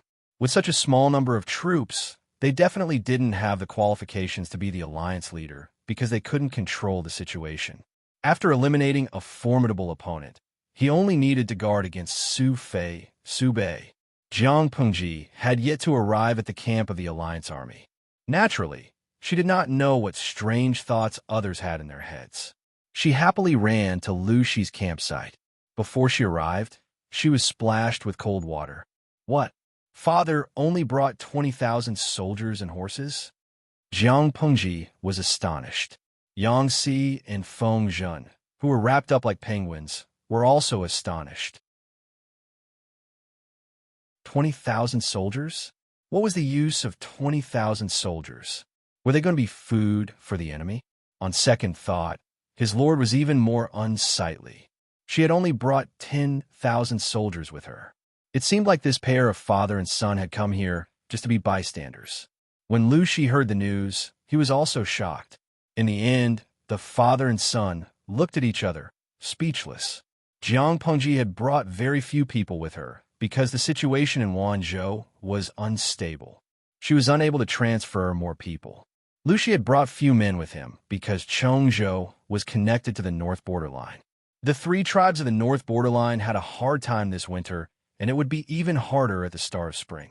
If too many of their military forces were taken away, it was feared that the three tribes of the north borderline would not care about their lives and gather their troops to invade the south. Although the possibility was small, they still had to guard against it. Therefore, because of various reasons, the father and son became a member of the soy sauce ball. Although their military strength was superior, they were lacking in manpower. Regarding this, the two of them accepted it. It didn't matter if he could stand out or not. What mattered was that he could achieve his goal. No matter what the outcome of this rescue mission was, it was fine as long as it did not affect the fundamental interests of the father and son. Jiang Pengji had just arrived, so she needed to understand the strength of the alliance. Only after doing his homework would he have a clear idea of what was going on. Lu Shi had arrived earlier than her, so he knew more information. He said, there are a total of 23 alliance troops this time. Among them, the most eye-catching are the two brothers of the Su family, the descendants of the Marquis of Guanyi, Su Gong. These two brothers are young and promising. They are good at everything except for their lack of experience. Their prestige still relies on the shadow of their ancestors. In this election of the alliance leader, these two will definitely participate in the fight and fight to the death. Although the title of alliance leader is an empty title, it is very important to them. Only by improving their reputation could they attract more talents to join them. Only then could their influence be further developed. Rather than saying that the position of alliance leader was an empty title, it was better to say that it was a living advertisement that would attract countless viewers. Lanting, do you have any thoughts about the position of alliance leader? Lu Shi asked his daughter. Jiang Pengji shook her head decisively. She said straightforwardly, I'm here to expand my business and see if I can bring a few people back. I have serious matters to attend to, not to play house with a bunch of children. Election of the alliance leader? Childish. They can elect whoever they want. I just have to do my own thing. I really don't care who the alliance leader is. Anyway, it can't be me. With such a small number of troops, she couldn't compete even if she wanted to. She might as well relax and watch the show. Lu Shi's expression froze. Daughter, does your strategist know that you're speaking so bluntly? Yang Si and Feng Zhen sat to the left and right of Jiang Pengji. They looked down and focused like old monks in meditation. Lu Shi snorted and said, That's true. No matter how big the ruckus gets, it has nothing to do with us. The election of the alliance leader had nothing to do with them. They were better off watching the drama unfold as bystanders. Jiang Pengji blinked and secretly glanced at the two strategists who were offline. She suddenly said, Father. Lu Shi was puzzled. What's the matter? Jiang Pengji smiled and corrected Lu Shi's faulty wording. Not father and son, father and daughter. As soon as she said that, Lu Shi was shocked. Yang Si looked as if he couldn't bear to look at it, as if he had seen the end of the world. He raised his hand to his forehead. Feng Zhen's eyes widened in surprise. Then he covered his chest and coughed violently. Damn, he almost choked on his saliva. Lu Shi quickly regained his composure and asked his daughter with his eyes, Why did you suddenly say that? Jiang Pengji said, In my opinion, this alliance meeting is a good opportunity. It can't be dragged on forever. Lu Shi didn't object. He had mentioned to his daughter about recovery, but Jiang Pengji didn't say anything, so he didn't rush her. His daughter obviously had her own ideas. Lu Shi didn't need to interfere. Below, Feng Zhen looked at Lu Shi eagerly, hoping that his lord's words were just a joke. Lu Shi said, As long as you like it. Back then, I made you dress up as a man and pretend to be your brother. That was because I had no choice. Now that you've grown up and can take responsibility, I'm very relieved. Lanting, what time do you plan to pick so that I can make preparations? Logically speaking, he still had to make up for his daughter's hairpin. Jiang Pengji said, We'll see when the time comes. There's no hurry now. His daughter wasn't in a hurry, so naturally, Lu Shi wasn't in a hurry either. However, There were two strategists here who felt like they were sitting on pins and needles. Feng Zhen even had an expression that said, "I can't take it anymore. I need my sister to comfort me." How could his lord be a woman? How could she be a woman? My lord. Even the quick-witted Feng Zhen had times when he was stuttering. His gaze lingered below Jiang Pengji's chin and above her abdomen. "Look, it's flat." Jiang Pengji understood. She glanced at him meaningfully and sneered. "Do you want to verify it with your own hands?" Feng Zhen, the frivolous one, said, "Can I?" "You can. However, I'm afraid that you'll break before you touch it." She glanced at the area 3 inches below Feng Zhen's navel with a faint smile. Feng Zhen felt a chill down his spine. He almost burst into tears.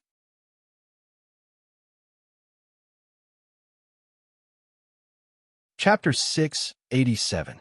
Yang Si could not help but sigh when he saw Feng Zhen's defeated expression. How could he not know his lord's temperament? He held back his laughter and said, "The truth is already in front of you. Why are you still unwilling to accept your fate?" "I think I can still be saved." Feng Zhen imitated Jiang Pengji's words in the past, like a salted fish. Yang Si couldn't laugh anymore. No matter how he tried to save her, he could not change the fact that his lord was a woman and not a man. "I advise you to accept reality. With Master's temper, she won't tolerate anything. It's too late for you to replace her." Yang Si turned to look at Feng Zhen and reminded him, "You've always been unrestrained and unrestrained. In the past, it was fine. After all, you and I didn't know the Lord's true gender. But now, you can't ignore it. The Lord was raised as a man, but she is not a man after all." If the news that Jiang Pengji was a woman was suddenly revealed, no matter how carefree they were, they could not accept it immediately. This news was too shocking. However, Jiang Pengji had given them a heads-up beforehand and given them enough buffer time, so the impact was not great. Feng Zhen and Yang Si weren't people who liked to get stuck in a dead end. On the contrary, due to their temperaments, these two people were very receptive. It wasn't that they couldn't accept reality, it was just that the truth destroyed their worldview. However, since she was the master that he had chosen, he had to support her to the end, even if he had to kneel down. As Feng Zhen listened to Yang Si's words, he felt that something was amiss. There was more to it than meets the eye. "Yang Jingrong, what do you mean?" Yang Si snorted. "I don't mean anything else. I just want to remind you to pay attention to your words and actions. Just now, your conversation with the Lord was very inappropriate." Feng Zisher, recall your conversation with the Lord just now. Is it appropriate? If the Lord was a man, it would be fine if you teased him a little. It was harmless, and the world would not criticize you. But now, since you know that she is a woman, you should know to avoid arousing suspicion and pay attention to the rules between men and women. Our Lord is still young, and her temperament is uncertain. Don't lead a good seedling astray. Feng Zhen had a shocked expression on his face. He looked at Yang Si with sympathy in his eyes. "We have a responsibility to care for people with cerebral palsy." Feng Zhen looked unconvinced. "Yang Jingrong, you're wrongly accusing me. Do you think that a playboy who is familiar with the code words of the brothel, who is good at flirting with prostitutes, who drinks like water, and who hums flirtatious songs can be a decent seedling? It had long grown crooked. Even if I lead him astray, it's my Lord who leads the innocent and pure me astray, not the other way around. In terms of skill level, I'm not even as good as my Lord." It was fine to say that he was unrestrained, but he couldn't just throw the blame to him. His private life was indeed not good, but he was not a person without integrity. Was he the one who instigated the Lord to act like a romantic gentleman? Doesn't the person who said this feel a pang of conscience? Yang Si snorted coldly. Even the corners of his eyes were filled with obvious doubts. Feng Zhen was filled with anger. He was about the same age as Yang Si and could be considered to be of the same generation. But now, Yang Si had grabbed him by the ear and lectured him. Feng Zhen was also angry. "Yang Jingrong, do you think you're raising a daughter? With Lord's character, why would she need me to teach her?" Yang Si was about to retort when Feng Zhen quickly said, "Don't object to it. According to my understanding of my Lord, if you deliberately emphasize the need to keep a distance between men and women, it will only make her unhappy. You're experienced enough to know the taboo of a person in a superior position. Don't break the taboo. To put it bluntly, whether my lord is a man or a woman, what difference does it make to people like us? Don't be obsessed. He was still a single dog, yet he was acting like a loving father and treating his lord like a daughter. Was there something wrong with Yang Xi's brain? Actually, Yang Xi just wanted Feng Zhen to rein his attitude, but this fellow just had to turn the tables on him. Yang Xi wanted to hit someone when he heard this. You're twisting words and forcing logic. He glared at Feng Zhen. Do you think I don't know the taboo that you've mentioned? I'm not asking you to rein in your behavior, because I want you to be estranged from my lord or make her unhappy. I'm only thinking about my lord's reputation. Do you understand this painstaking effort? You don't care about your reputation. Do you want to tarnish my lord's reputation after 100 years? How can a ruler not be a ruler, and a minister not be a minister? Yang Xi was so angry that his balls hurt. He really wanted to press Feng Zhen into the snow and make this fellow listen to his lecture. Feng Zhen pursed his lips. He really didn't care about her reputation. His lord was also a pragmatic person who didn't care about empty reputations. Seeing his behavior, Yang Xi was both angry and amused. Did you study for so many years for nothing? Back then, Emperor Taizu of Xia put Duke Su in an important position, and the relationship between the ruler and his minister was deep. It was originally a beautiful story, but look at how those despicable unofficial histories are written. How many unofficial histories of later generations have fabricated stories to slander their romantic relationship. The Su family of Zhe County has been criticized. It's rumored that they have the royal blood of the Xia dynasty running through their veins. Haven't you heard of it? Back then, Emperor Taizu of Xia was a heroic man, and Duke Su was an extraordinary woman, but they were still criticized and slandered by the world. Now, my lord is a woman, and most of her ministers are men. The criticism they receive will only be more severe. If you don't want to add a romantic debt to later generations, then go ahead and do it. It's just that you're a prodigal son. Don't implicate my lord, and let her be criticized along with you. If you still don't understand, I won't say any more. Feng Zhen couldn't refute. He and Yang Xi were both people who didn't bother about trifles, but they were different. Feng Zhen completely let go of his restraints and didn't care about his image and reputation. Yang Xi was the type who was inwardly coquettish and flirted in secret. He was very serious on the surface. Who can control the mouths of the people in the world? Feng Zhen felt a little guilty and lacked confidence. Yang Xi replied, I can't control the mouths of the people in the world, but I can control your actions and words. I can keep an eye on you at all times. Feng Zhen was like a frosted eggplant, dispirited and listless.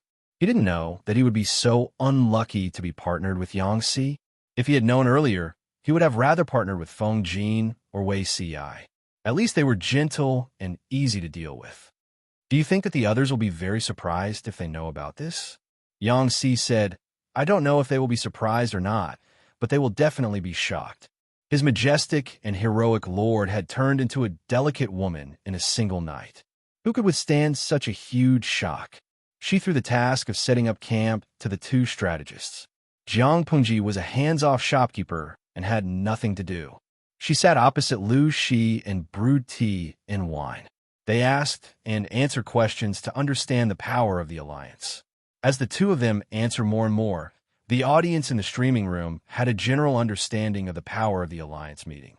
The more they understood, the more disappointed they were.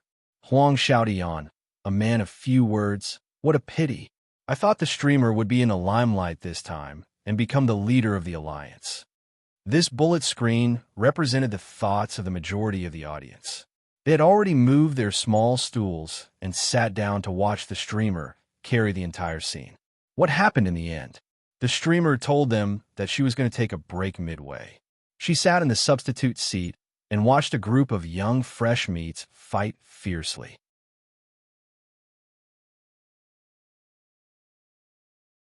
Chapter 688. Pure and kind Zhang Xinjia. I think it's impossible to be the leader. The chances are very small, infinitely close to zero. who asked the streamer and her father to have such a tacit understanding that both father and daughter had brought a small number of soldiers. A mere 30,000 troops could only ensure that they had a certain amount of authority in the alliance army and would not be reduced to a mere background. It was difficult to control the entire situation. As for the Su brothers, Su Bei and Su Fei, they were like the Yuan brothers from the Three Kingdoms period. They were the true leaders of the alliance army. If they were really talented and not the kind of mediocre people who switched from arrogance to deference and had eyes but failed to see, the possibility of the host father and son being promoted was very small. It was more realistic to daydream about becoming an alliance leader. After all, this was a place where fists did the talking. The Su brothers were very young and inexperienced, but they held great weight in the alliance. As a fan of streamers, many viewers felt that there was a psychological gap, but reality was reality, and streamers could not go against the heavens and the earth. Honest and loyal Yibushio. #smokes. Can anyone be the alliance leader? Have you forgotten how big Dongqing's territory is? The host and his son have already occupied 2 states in Hu County, which is similar to a municipality today. They are in the limelight and are feared by others. If they were to fight for the useless chief position, the disadvantages would outweigh the advantages. They might even get themselves killed. What if the alliance army has ulterior motives and secretly forms a small alliance to attack the host father and son? Right now, they only had 30,000 soldiers and horses in their hands. They were very weak. Hand speed expert Yuan Zhou. The host goal isn't to become the leader of the alliance. She's here to recruit talents and promote her business. What's wrong with the alliance leader? It was just an empty title. If it was emperor, it would be worth it for the host to fight for it. There were gains and losses. It was not the best to gain the upper hand and be in the limelight. Little did they know that making a fortune in silence was the way of the king. I prefer to watch a wolf in sheep's clothing. At first, Lu Shi was worried that his daughter would be unhappy, but after talking to her, he realized that she really didn't care about her reputation. The one who has the last laugh is the winner. Jiang Pengji snorted and said calmly, "The process is important, but it's not as important as the result." Lu Shi was very pleased. "It's great that you think that way. I'm relieved." Feng Zhen and Yang Xi's working abilities were commendable. Under their direction, the camp quickly took shape. The first thing to be done was the commander's tent. As soon as she stepped into her new residence, someone came to visit her. It was an old acquaintance. Jiang Pengji looked at Huang Song and asked him in a familiar tone. Bogart's camp is nearby. The young man in front of him was a little longer than he remembered. He looked more muscular, and the immaturity on his face had been slowly worn away by time. The visitor was Huang Song, Jiang Pengji's fair-weather friend. They had a good relationship back in Shanjing. "Yeah, I heard that you're here, so I hurriedly asked people to prepare cooked meat and sake. Let's not go home until we're drunk." Jiang Pengji glanced at the young scholar behind Huang Song. She saw that he was secretly frowning, and his expression was slightly displeased. "That's right. It's really a headache to have a lord who won't leave until she's drunk and can't hold her liquor well." Jiang Pengji bluntly exposed Huang Song's lame lie. "Come on, do you think I don't know what you're planning? You knew I was coming, but you just dragged your feet and refused to come. I'm here now because I can't delay any longer. Am I right?" Huang Song's face was bitter, but he did not show any embarrassment at being exposed. "Lu Lanting, your mouth is still so harsh, and your words are like knives." Jiang Pengji crossed her arms in front of her chest. "If you don't want me to be harsh, then don't talk like an official in front of me. Tell me the truth." "All right, the truth is, I felt that your tent hasn't been set up yet, so I didn't want to sit on the ground and eat meat and drink with you. That's why I delayed coming." Huang Song's answer made Cheng Jing's frown deepen, and deep wrinkles appeared on his face. "I've told you the truth. You should let me into your tent, right? You're so talkative. Come in." Jiang Pengji glanced at Cheng Jing to see his reaction, then welcomed them into the tent. The tent was very simple. There were only mats for people to sit on, and other than that, there were no other decorations. The 3 of them sat down. Huang Song asked the guards to set up the table, and took out the food from the food box. The cooked meat on the plate had been cut into slices. The slices were still steaming, and they did not smell fishy. Jiang Pengji still spoke in a mocking tone. The alliance troops are stationed at a place with 400,000 people, but we can still eat meat. Huang Song did not understand. He thought that Jiang Pengji was disgusted, and he felt rather ashamed. I should do my best as a host and entertain Brother Liu. It's a pity that the snow hasn't melted yet, and the livestock are hiding in their nests. There are no other living creatures for me to eat. When spring comes, the prey will be plump, and I'll hunt a few more for Brother Liu. Cheng Jing felt the urge to facepalm. It was definitely his illusion that his lord was so silly and adorable.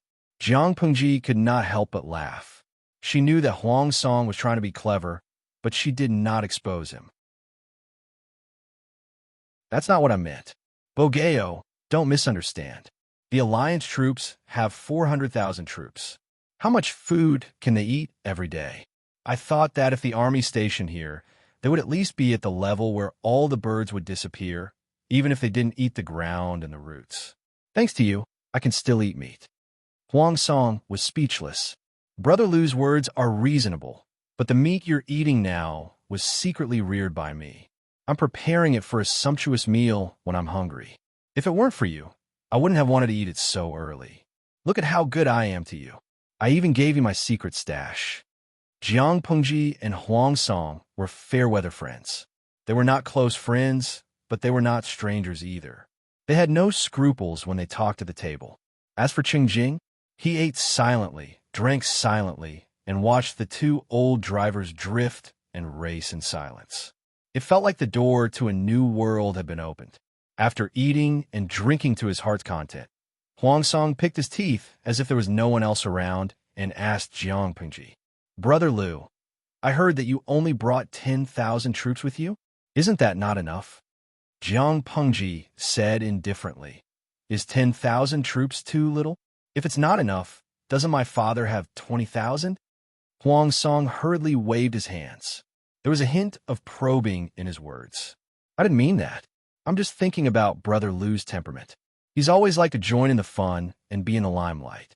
Now, many of Dongqing's heroes and forces have gathered here to prepare for the rescue of the king, kill the rebels, and protect the country. This is a good opportunity to make a name for yourself. Brother Liu, don't you want to play big and be in the limelight? The two were fair-weather friends, but their temperaments were compatible and they were quite familiar with each other. When she asked this question, it was 70% probing mixed with 30% concern.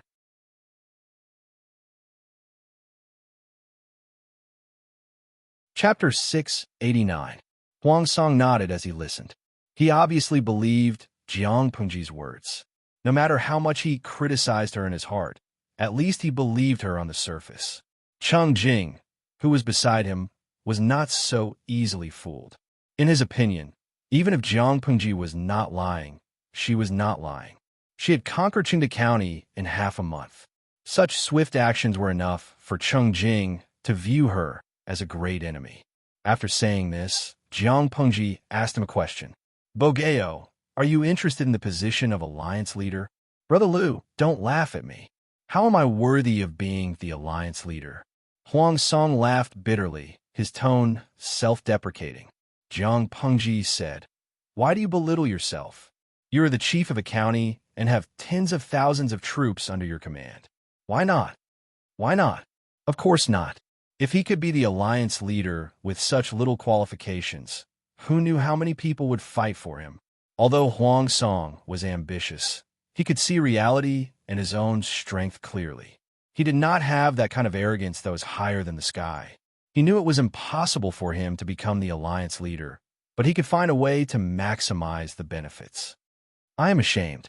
Brother Liu thinks highly of me, but with my meager strength, I will only be laughed at by the heroes. The two drank and drank. Because Huang Song was a good talker, the atmosphere did not turn cold. As the conversation went deeper, they began to talk about the various factions within the alliance. Jiang Pengji listened carefully.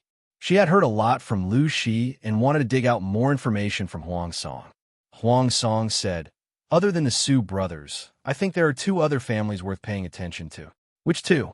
Jiang Pengji asked him. Huang Song said, one is the chief of Shanghai County, Wu Ma Shang.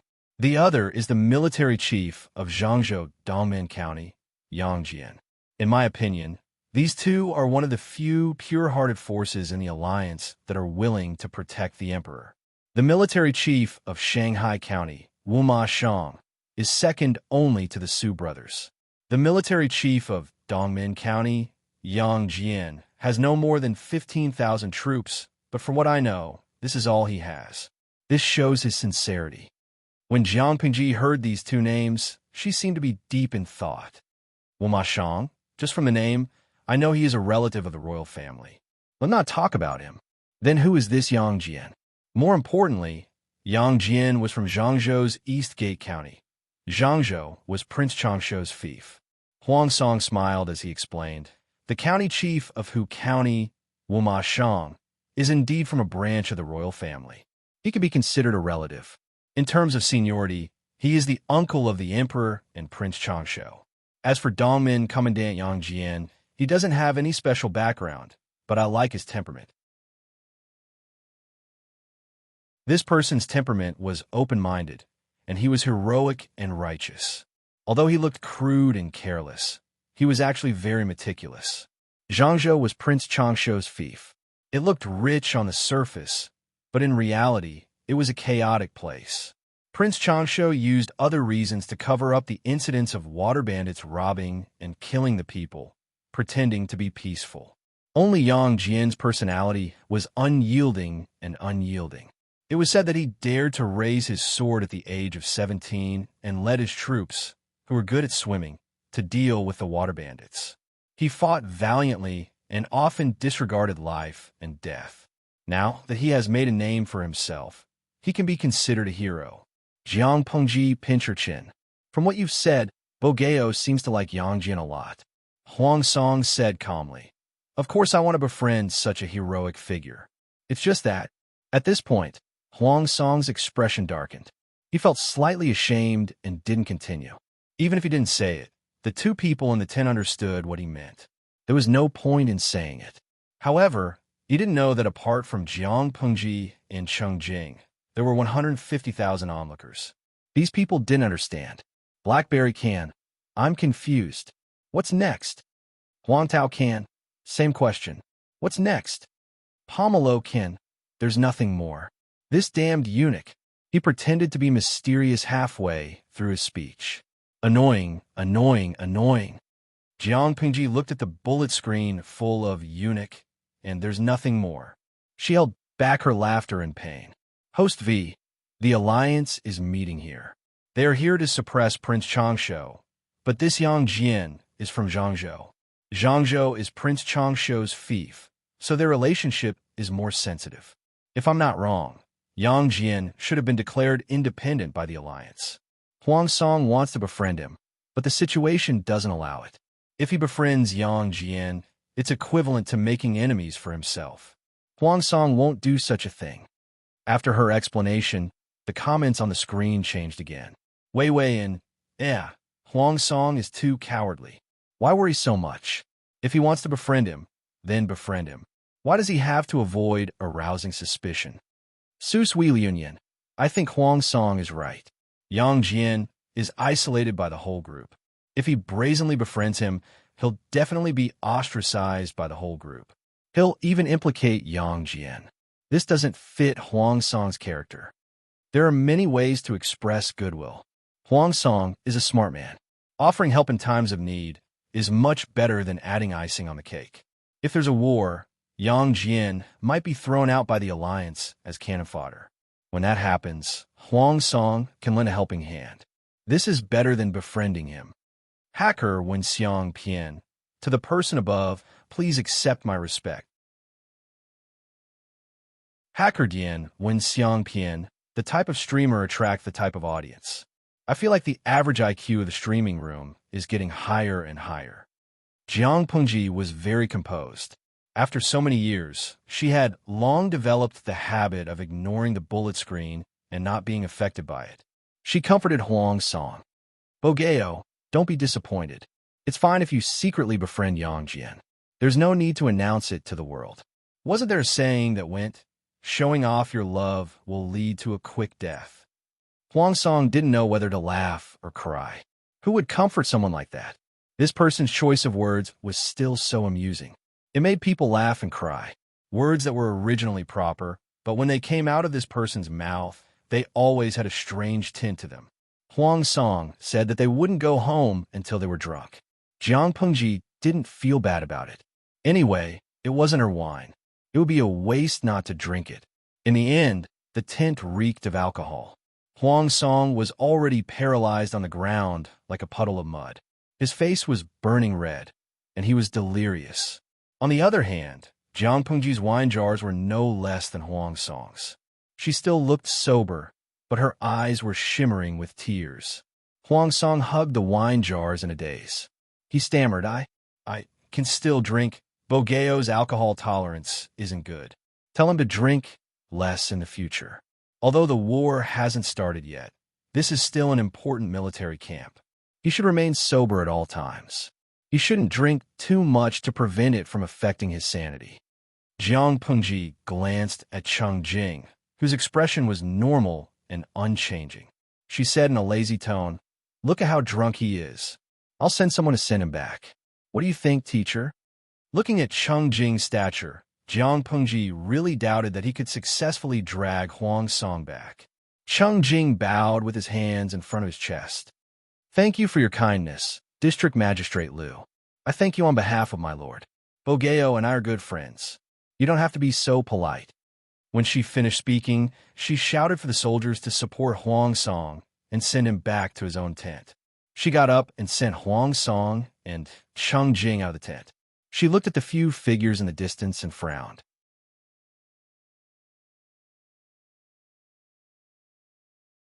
Chapter 690. Before he even got close, he could smell the strong scent of alcohol on Jiang Pengji. Why did my lord drink so much? She said, Huang Song is here. If I don't accept the wine that was delivered to my doorstep, wouldn't it be a great loss? Fengzhen nodded and didn't dwell on this topic. He didn't come to listen to his lord talk about how he had taken advantage of her. My lord, you should quickly go to the drill ground. Han Mei has gotten into an argument with someone. Han Mei got into an argument with someone? She knew every word of this sentence, but when put together, she couldn't understand it. Han Mei has such a good temper. Why would he get into an argument with someone for no reason? And it even went to the drill ground? Li Yun was known as a little angel. When they heard that he had gotten into an argument, many people's first reaction was that the other party had a nasty mouth and was the one who provoked him first. Although Jiang Pengji wasn't blind, she was still biased towards her own people. Li Yin was the group's favorite. He was equally good-looking as Wei Ci. If Jiang Pengji wasn't biased towards her own people, would she be biased towards outsiders who bullied them? Fengzhen didn't seem to be anxious. Obviously, this matter wasn't serious. This can't be explained in a short time. My lord, let's talk as we walk. Fengzhen was afraid that Li Yun would be at a disadvantage, so he hurried over to ask for help. His lord's combat ability was off the charts. How could ordinary people fight against her? At that moment, Fengzhen completely forgot that his lord was a girl. When he finally realized it, his expression was a little conflicted. It wasn't that he didn't want to remember his lord's gender, but his lord's actions were too manly. It was too much of an act. Jiang Pengji didn't say much and said, Lead the way. The camp hadn't been set up yet, and she didn't have a drill ground here. The drill ground that Fengzhen mentioned was in the camp of another power. Along the way, Jiang Pengji saw that the tents were arranged neatly. The soldiers looked imposing and had the aura of a valiant army. She swept her gaze across and frowned slightly. These people are from the south, right? Look at them. They seem to be good swimmers. Fengzhen was already familiar with Jiang Pengji's observation skills, so he wasn't surprised. My lord is wise. This is the camp of the military chief of Zhangzhou's Dongmen County. These people are all elite soldiers who are proficient in land and water. I heard that this person has 10,000 elites under him, and they are all able to fight in the waves. Once he's in the water, he'll be able to take on 10 opponents at once. When Jiang Pengji heard this, she stopped in her tracks and turned her head to look at Fengzhen. Don't you know that Yang Jian is being ostracized? Feng Zhen smiled.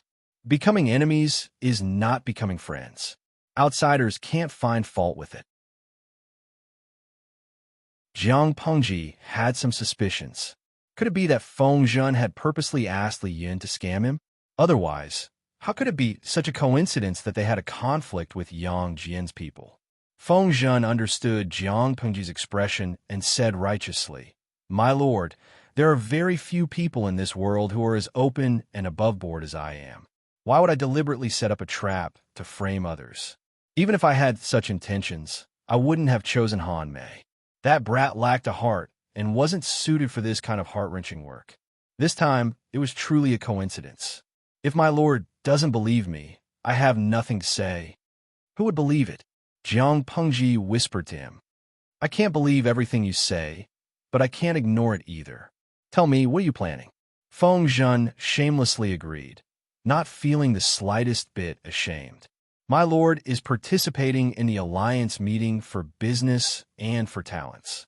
Business has yet to materialize, but talent should be put on the agenda," Jiang Pengji said. "Then tell me, who have you taken a fancy to?" "Yang Jian has a centurion under his command. His appearance is a little ugly, a little unique, but his appearance isn't a problem. What's more important is that he's an excellent swimmer. I secretly watch him train his troops and discovered that he has a lot of ideas and is quick-witted. His training methods are different from ordinary people and can't be considered mainstream. Plus, his appearance isn't good, so he hasn't been put in an important position." Feng Zhen tucked his hands into his sleeves. He was so cold that he wanted to shiver, but he still held on. Seeing this, Jiang Pengji tossed her hot water bottle to him to warm his hands. "You're a man, but you're even more delicate than a young lady," Feng Zhen said. "More delicate than a young lady? That depends on who that young lady is." His lord was bold and unrestrained. Was there a man in this world who was more manly than her? After a while, Feng Zhen asked her hesitantly, "Would my lord despise someone for being ugly?" If she neglected a talent because of his appearance, Feng Zhen was worried that it would incur resentment. Hearing this, Jiang Pengji snorted. "Have I ever despised you?" Feng Zhen was speechless. Damn, he couldn't go on like this. "I'm asking a serious question. If my lord doesn't despise that person's ugly appearance, I'll find him for you." Jiang Pengji also answered seriously. "For your lord, those who have limbs, brains, and can work are people. Can being good-looking be used to make a living? As for those who are good-looking but are as mentally retarded as 3-year-olds, they're not even worthy of being a pretty face." Speaking of good-looking, who can be more pleasing to the eye than Zi Xiao? If you think that person is useful, you could try to get in touch with him. But you have to consider Yang Jian's opinion, lest you become enemies. For her, appearance had never been a plus. Good-looking people were pleasing to the eye, but if they weren't practical, she would reject them. Beauties who couldn't work and weren't as beautiful as Wei Ci were useless vases to her. They even took up space. With Jiang Pengji's affirmation, Feng Zhen calmed down and thought about how to abduct a talent. Jiang Pengji thought of a detail and asked Feng Zhen, "Although troop training isn't a secret, not everyone can watch it. How did you sneak into Yang Jian's camp?" If she couldn't sneak into Yang Jian's camp, how could she watch him train his troops? How could she discover talents? Feng Zhen casually said, "You know what it means to be a good friend." Jiang Pengji then remembered that Feng Zhen was also from Zhangzhou's Anshan County. Anshan County and Dongmen County bordered each other. Feng Zhen had no boundaries. Every day, he was either drinking in the tavern, gambling in the casino, hugging the courtesans in the brothel, or fooling around with his friends. Therefore, Feng Zhen had a wide variety of friends. It wasn't strange that he had a member of the Jian tribe among them. Jiang Pengji was speechless. Feng Zhen wasn't ashamed of it. Instead, he felt proud. He had friends all over the world. Was he afraid? Jiang Pengji crossed her arms. "That's a pity. Just now, Huang Song brought Cheng Jing to visit. Cheng Jing and Feng Zhen were friends. They got to know each other through Wei Ci. Although they hadn't met, they admired each other's talents and appreciated each other's talents. In more modern terms, they were pen pals. They hadn't met in person yet. Hearing Cheng Jing's name, Feng Zhen's expression changed slightly. He said, "He won't run away. There's no hurry to meet him." As they spoke, the two arrived at the drill ground. The edge of the drill ground was surrounded by 3 layers of people. Shouts and shouts could be heard from the crowd, their voices like thunder. "General, defeat him. General is mighty."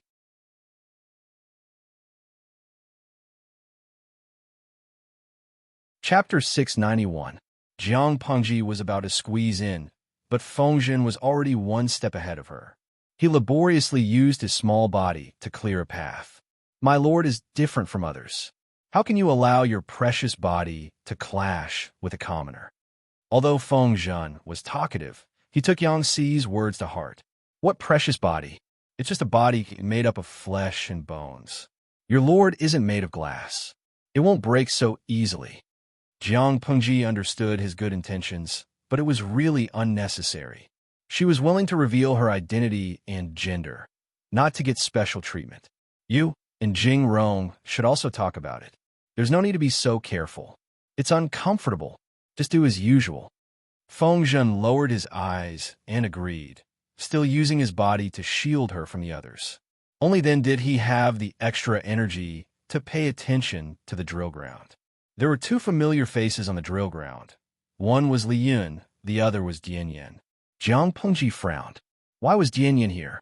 Was this related to Dian Yan? Feng Zhen said, "My lord, you might not believe me when I say this, but they were the ones who tried to poach me first." Jiang Pengji was speechless. Feng Zhen explained the whole story. Dian Yan was a good student who was eager to learn. Ever since he joined Jiang Pengji's loving group, he felt the disparity between him and the others. From martial arts to knowledge, he seemed to be seriously biased towards other subjects. On one hand, he studied humbly, and on the other hand, he did not neglect his martial arts. According to his usual practice, he should have practiced martial arts for 2 hours. However, the drill ground had not been cleaned up yet, so he found a secluded place to practice martial arts. He did not expect to be seen by outsiders. That person was one of Yang Jian's subordinates, and he valued talents as much as his life. He felt that Dian Yan was tall and valiant, and seeing that he was wearing a shabby hemp garment with patches on it, he thought that he was a useless soldier. Naturally, he had the idea of recruiting him. Yang Jian's troops were good at fighting on the water.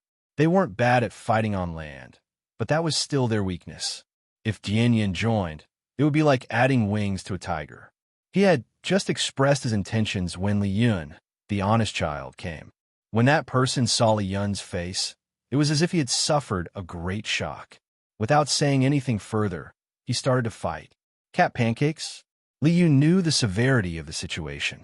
This was where the Alliance army was stationed. If he killed anyone, it might cause trouble for his lord. Angel Han, Mei's marksmanship was outstanding. Even Jiang Pengji had to take him seriously. Even if he only defended and did not attack, he could still firmly suppress his opponent. The 2 of them had different mentalities. Li Yun was as calm as water, without any ripples, while his opponent became more anxious and irritable, full of openings. Li Yun found an opportunity and knocked his opponent's weapon away. He pierced the man's armpit with his long spear and tied his hands behind his back. At that moment, the man's personal guards had also called for reinforcements. The one leading them was none other than the commandant of Dongmen Prefecture, Yang Jian. As soon as he saw Li Yun's face, even Yang Jian, who was already middle-aged, felt a moment of fear. He blurted, "What's your relationship with Xie Qian, Master's old enemy?" Li Yun's heart skipped a beat. He lowered his head and glanced at his opponent, who was unwilling to budge. He pressed the center of gravity of the spear in his hand down and firmly restrained his opponent. "Xie Qian is my master." Yang Jian was a middle-aged man in his 40s. His body was strong and well-built, and his facial features were well-defined. His eyes were clear and bright, as if they were flowing with golden light. One look, and you could tell that he was a righteous and awe-inspiring man. He was tall, and when he took a step, his stride was half the size of a normal person's. After listening to Li Yun's explanation, he asked, "You're not biological father and son?" Li Yun pursed his lips, his eyes fixed on Yang Jian. He had heard similar words from his lord's father, Lu Shi. Lu Shi had also said that he was Xie Qian's biological son. "Yin and my master are so similar." Li Yun was curious. Yang Jian replied, "You and him are practically carved from the same mold. The resemblance is uncanny." It wasn't entirely accurate to say that they were identical. Xie Qian's appearance leaned towards being tough. Even though he was dressed in a scholarly robe, he still exuded the aura of a martial artist. Li Yun's appearance was more like a gentler version of Xie Qian. He was handsome without peer, gentle without losing his masculinity. It was more in line with the aesthetics of ordinary people. "You're familiar with my master?" Li Yun still didn't dare to let go of the man under his control. This fellow was still struggling on his deathbed. The eyes that looked at Li Yun were filled with malice. Li Yun had never met this person before, let alone become enemies. Hence, it was easy for him to guess who this resentment was directed at. "We could be considered friends in the past. We made friends through martial arts. No discord, no concord." Yang Jian laughed heartily, not minding Li Yun's impoliteness in the slightest. "We could be considered friends in the past." In other words, they were now enemies and not friends? It was no wonder that Yang Jian's subordinates drew their weapons and started fighting the moment they saw him. If it wasn't for Li Yun's solid martial arts skills, he might have been severely injured in a single exchange. Yang Jian asked, "How are your parents? You're so young. Are they at ease letting you roam the world?" He couldn't detect any malice. This confused Li Yun. Did Yang Jian think that his parents were his master and his wife? Li Yun replied, "My master is already traveling around Zhongzhou. He said that he had important matters to attend to. His wife passed away during childbirth. She's no longer around." When Yang Jian heard this, his expression turned fearful. A man of steel like him actually revealed the melancholy of a young man. "She's already passed away?" Yang Jian sighed. His expression returned to normal. "Right? I haven't asked for your name. What is it?" "This junior's surname is Li. My given name is Yun. My courtesy name is Han Mei." Yang Jian didn't have any malice. Li Yun also gave him face and didn't embarrass him. "Li Yun?" Yang Jian was surprised. The surname wasn't right. Xie Qian's son didn't have the surname Xie. His gaze fell on the subordinate who was subdued by Li Yun. He felt rather embarrassed. It was one thing to fall in love with a goddess, but lose to Xie Qian. But at such an advanced age, he still couldn't beat his son. How embarrassing. "This person, he's your subordinate?" Li Yun pursed his lips, indicating for Yang Jian to look at the person he had subdued. Yang Jian's face turned red. Coupled with his beautiful beard, if the audience in the streaming room saw him, they might think that he was cosplaying as Second Master Guan. "My subordinate has offended you. I apologize on his behalf." When he finished speaking, Yang Jian actually bowed with his hands clasped in front. His attitude was very sincere.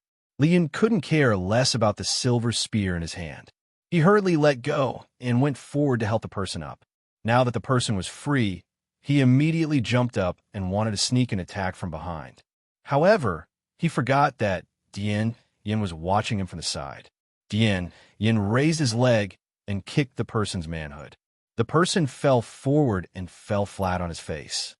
"Bah, what kind of hero is he to stab someone in the back?" Yan's voice was loud, and he didn't bother to lower his voice. Yang Jian and the others who heard him blushed and felt even more guilty. Li Yun's expression was displeased. He asked Yang Jian, "Do you know why this person kept sneaking up on me?" Yang Jian's face turned even redder. He was ashamed and embarrassed. He was a little embarrassed and embarrassed. He lowered his voice and explained, "He admired your mother's talent and fell in love with her at first sight. He didn't expect that your mother and father had already been married for a few months and that she was pregnant. Of course, he couldn't express his love rashly. In the end, his courtship failed and he was beaten up by your father. He didn't get what he wanted and was beaten up. It hurt his pride. After so many years, he still can't get over it. His shattered little heart couldn't be glued back together."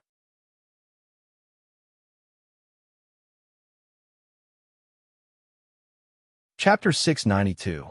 Was he a love rival who had been beaten by master? Even so, this person wouldn't want to kill him the moment he saw him, right? Jiang Pingji could not understand it either. It was a godly theory. There are so many idiots in this world who have been rejected by the fair, rich, and beautiful girls. It can't be that every single one of them wants to kill the son of a tall, rich, and handsome man, right? Little Angel Li Yun was innocent. The storyteller, Feng Zhen, looked at his master resentfully. Don't speak bird language that normal mortals can't understand. Jiang Pengji coughed softly and said, if that's the case, there won't be a need to fight, right? Feng Zhen continued, that is indeed the case. However, there were other arguments after that. That person actually started a rumor and slandered Han Mei's mother and father. Han Mei couldn't take it anymore and beat him up. Even though he was injured, he was still stubborn and didn't hold back his words. Han Mei was furious and wanted to make a move. Yang Jian had many people on his side. How could he just sit back and watch? He opened the gates. Slander? What kind of slander could make Li Yun, who had always been calm, lose his rationality and hurt someone? Feng Zhen said, that person spread the rumor that Xie Qian was not a man. He actually pushed his wife to another man for the benefit of his family. Jiang Pengji asked, what's going on? Back then, Lucia told her the story of Xie Qian and Wang Huiyan. The husband and wife were a talented man and a beautiful woman. They were a match made in heaven. In layman's terms, this couple's public display of affection was so deranged that it made people want to raise a torch and burn them to ashes. Such a loving couple. How could there be a melodramatic plot where the man pushed the woman to another man? Moreover, Lucia had also said that Wang Huiyan had been replaced by someone else after giving birth to Li Yun. In other words, the Wang Huiyan after Li Yun's birth was just an imposter. Feng Zhen sighed, using words to reconstruct the scene. Yang Jian had originally wanted to be the peacemaker and cover up this incident. Little did he know that Xie Qian's wife's admirer wouldn't let it go. He had been taught a lesson by Li Yun, and his mouth was still stiff. He said unwillingly, where is that coward Xie Qian? Li Yun was deeply in love with his master, Xie Qianru. Others could slander Li Yun, but they could never slander Xie Qianru. Say that again.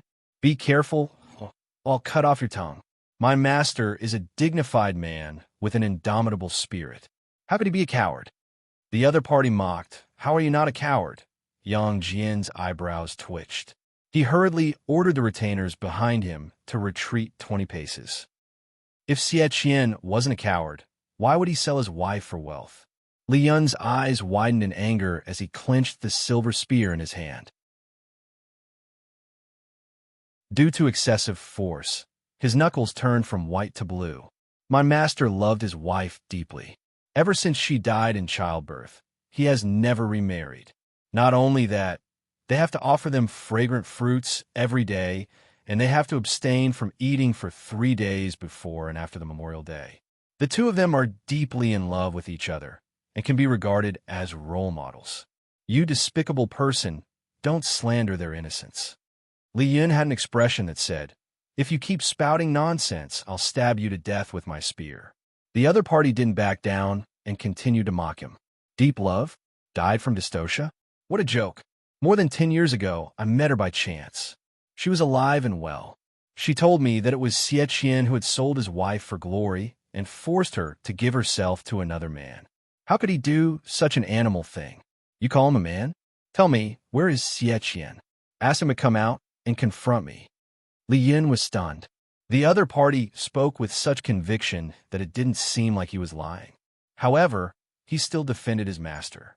The little princess liked to defend him without thinking. If you don't like it, then fight. Ridiculous. My master is from the Xie family of Jiangning. Why would he need to sell his wife for glory? He didn't know Xie Qian's background. After all, his master didn't tell him about such a noble background.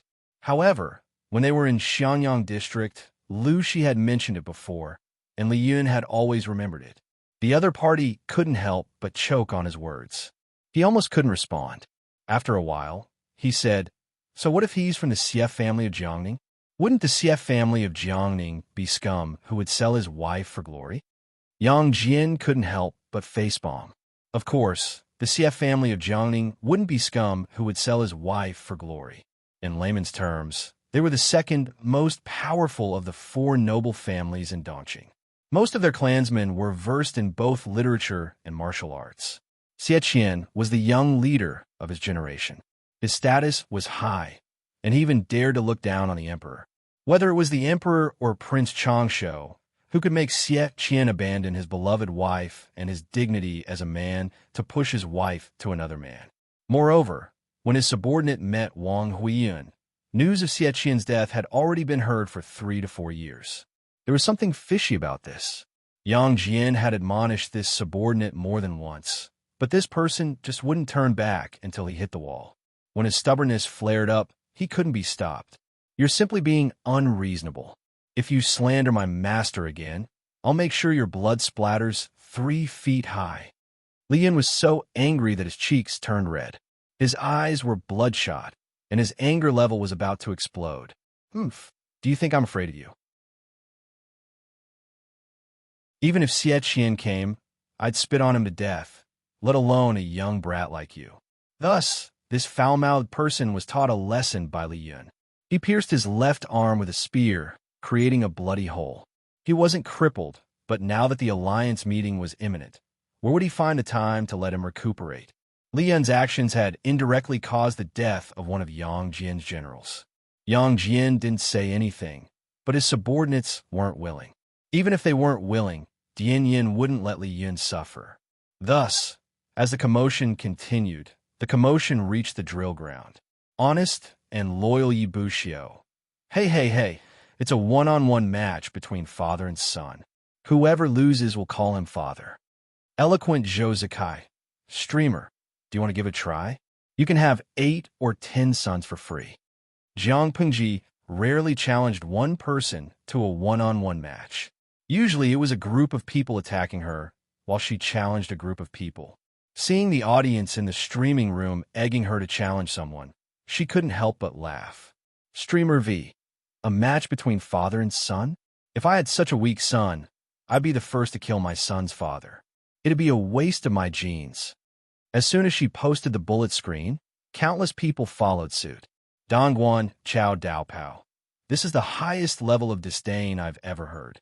In the future, if anyone wants to dump the current one, just tell them directly, I don't despise you for having little money, no house, no job, no savings. It's just that your genes are weak. I'm afraid it'll affect the quality of my offspring. The streamer's words are still so vicious and unkind, but I like this type. Beautiful goddess. Hee. Can I ask the streamer for one of your eggs to modify my offspring? I promise I'll only do it and not touch it. Lazy Catling. Sure, if you're not afraid that the streamer's knee will break your pelvic bone, just ask. Luo Peanut Candy. Haha, it's not just a pelvic bone, it's obviously a knee that breaks from the pelvic bone to the skull. It had to be said that Jiang Pengji's words were unkind. Her frequent audience members were also sharp-tongued. When the forest was big, there were all kinds of birds. When the streaming room was big, there were all kinds of scum. Jiang Pengji never read those dirty words. Occasionally, there were some discordant comments, but they were instantly drowned by the idle audience's bullet screen.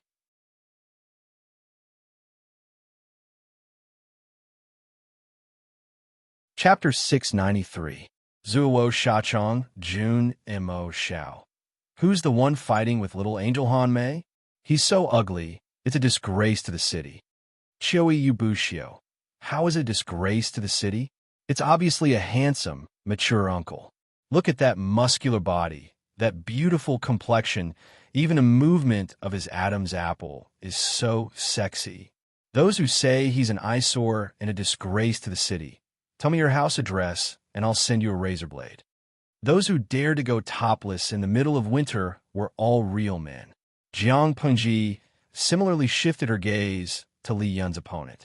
Feng Zhen, who was beside her, said, That's Yang Jian. That's Yang Jian. I heard others call him the handsome bearded duke, praising his beard for being long and beautiful. I can't tell how he's beautiful. She couldn't understand such aesthetics. To her, a beard was similar to armpit hair, belonging to the category of well-developed and luxuriant body hair. Feng didn't know what she was thinking. He said, "What people say is true." Yang Jian's side wasn't willing to bully others by taking turns, so they simply let Dian Yin and Li Yun take turns. In the end, they were slapped in the face one after another. Not only did Dian Yin have a rough face, but he was also tall and had extraordinary strength. He used brute force to break through technique, causing Yang Jian's side to suffer a lot. However, Dian Yan's flaws were also very obvious. His posture wasn't flexible enough, his moves were too crude, and his movements were wide open. There were many flaws. When encountering an experienced veteran, it was inevitable that he would be at a disadvantage. Li Yin was different. Xie Qian taught him step by step, and he was extremely talented and hardworking.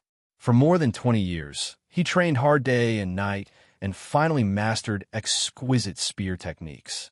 His martial arts skills far surpassed those of others. If not for his lack of age and experience, it would be difficult for anyone present to make him suffer. He and Dian Yin joined forces and caused Yang Jian's side to lose a lot of face. Yang Jian originally wanted to watch from the sidelines and let them resolve their grievances, but he couldn't sit still. He had to personally take action to regain some face.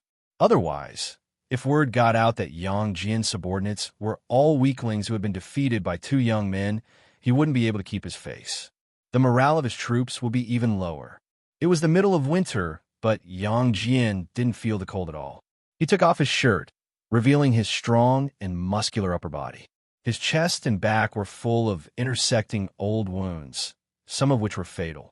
Just by looking at them, one could imagine a near-death experience. "Commandant Yang, sorry for the offense." Li Yun cupped his fists in a salute and kept his distracting thoughts to focus on dealing with the situation. He did not even notice that his lord was surrounded by the crowd. Yang Jian appeared to be very calm, without a trace of aggression. However, Li Yun did not dare to let his guard down. "I admire young people like you the most. You have the guts to charge in and take risks. That's good. You don't have to worry about my age, just your best. You said that your spear techniques were taught by your master. Then let me see how much of Xie Qian's abilities you have learned. This isn't a life and death situation. Don't overdo it." Li Yun used his spear while Yang Jian used his broadsword. This saber was specially made. The body of the saber was wide and long. The edge of the saber was incomparably sharp and flashed with a cold white light. As the saying goes, the longer one is the stronger one is. In terms of weapons alone, Li Yun had a definite advantage. However, the moment they clashed, Jiang Pengji could already see the outcome. She clicked her tongue and said, "Han Mei has met his match this time." Feng Zhen asked her, "My lord means that Han Mei will lose?" "Not only will he lose, but he'll lose terribly." Jiang Pengji said, "The difference between the two isn't just an experience. Han Mei's rhythm has been led by Yang Jian, leading the world into a trap. Yang Jian is a generation older than Han Mei, but his body is still in peak condition. Han Mei's spear techniques are good, his angles are tricky and nimble, and his strength is strong enough to split the skin between his thumb and forefinger. However, in Yang Jian's eyes, he's too flashy and lacks momentum." Feng Zhen's level of swordsmanship was still at the level of a small public square dance class. How could he see anything? He only felt that Li Yun's speed was faster than Yang Jian's, and his weapon was longer, so he definitely had an advantage. Jiang Pengji read his expression and asked him, "Do you really think Yang Jian's speed is slow?" Just as she finished speaking, Yang Jian, who seemed to be suppressed, suddenly made a counterattack. Not only did he avoid Li Yun's spear, but he also used the handle of his saber to hit Li Yun's wrist, causing the spear to fall out of his hand. At the same time, he used the back of his saber to press against Li Yun's neck. His lightning-fast speed and terrifying strength could be retracted and released at will, stopping at will. It made one's emotions fluctuate violently. No matter how fast you are, if you can't subdue or kill your enemy, it's just a flashy performance. Yang Jian seemed to be suppressed, but he was actually looking for Han Mei's weakness. He doesn't need to be fast. He just needs to ensure that he kills Han Mei faster than Han Mei can dodge, and he'll win. On the other end, Li Yun was also frightened to the point of breaking out in a cold sweat. Even though Yang Jian didn't use any killing intent, Li Yun felt as if the king of hell's judgment pen had swept across his throat. If Yang Jian wanted to, Li Yun's head would fall to the ground, and he would lose his life on the spot.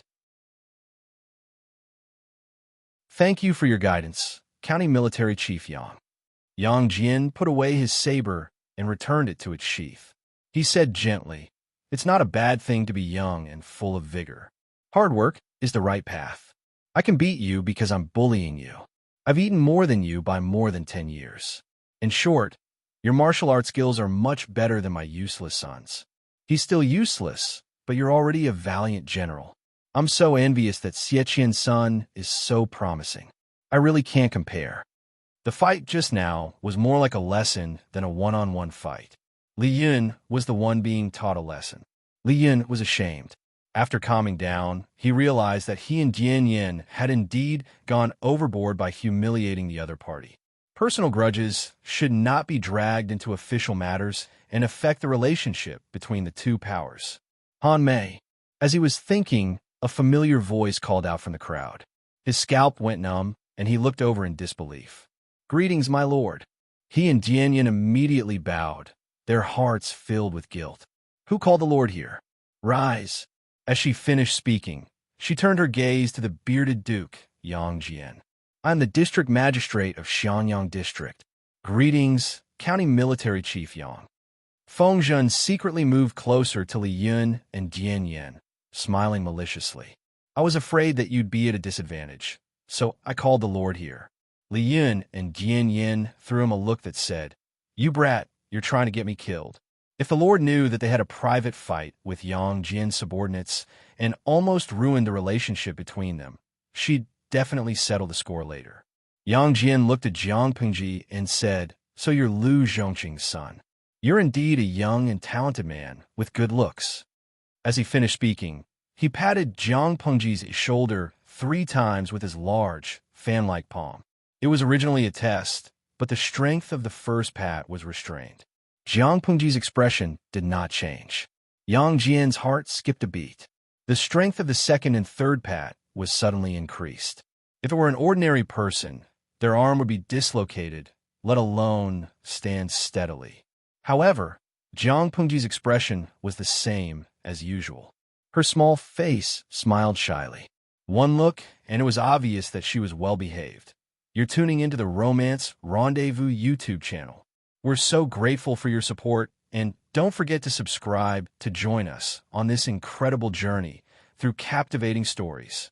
Your generosity through donations truly makes a world of difference, as it's the primary source of revenue that allows me to expand and enhance this channel for you. Thank you from the bottom of my heart for being a part of this adventure.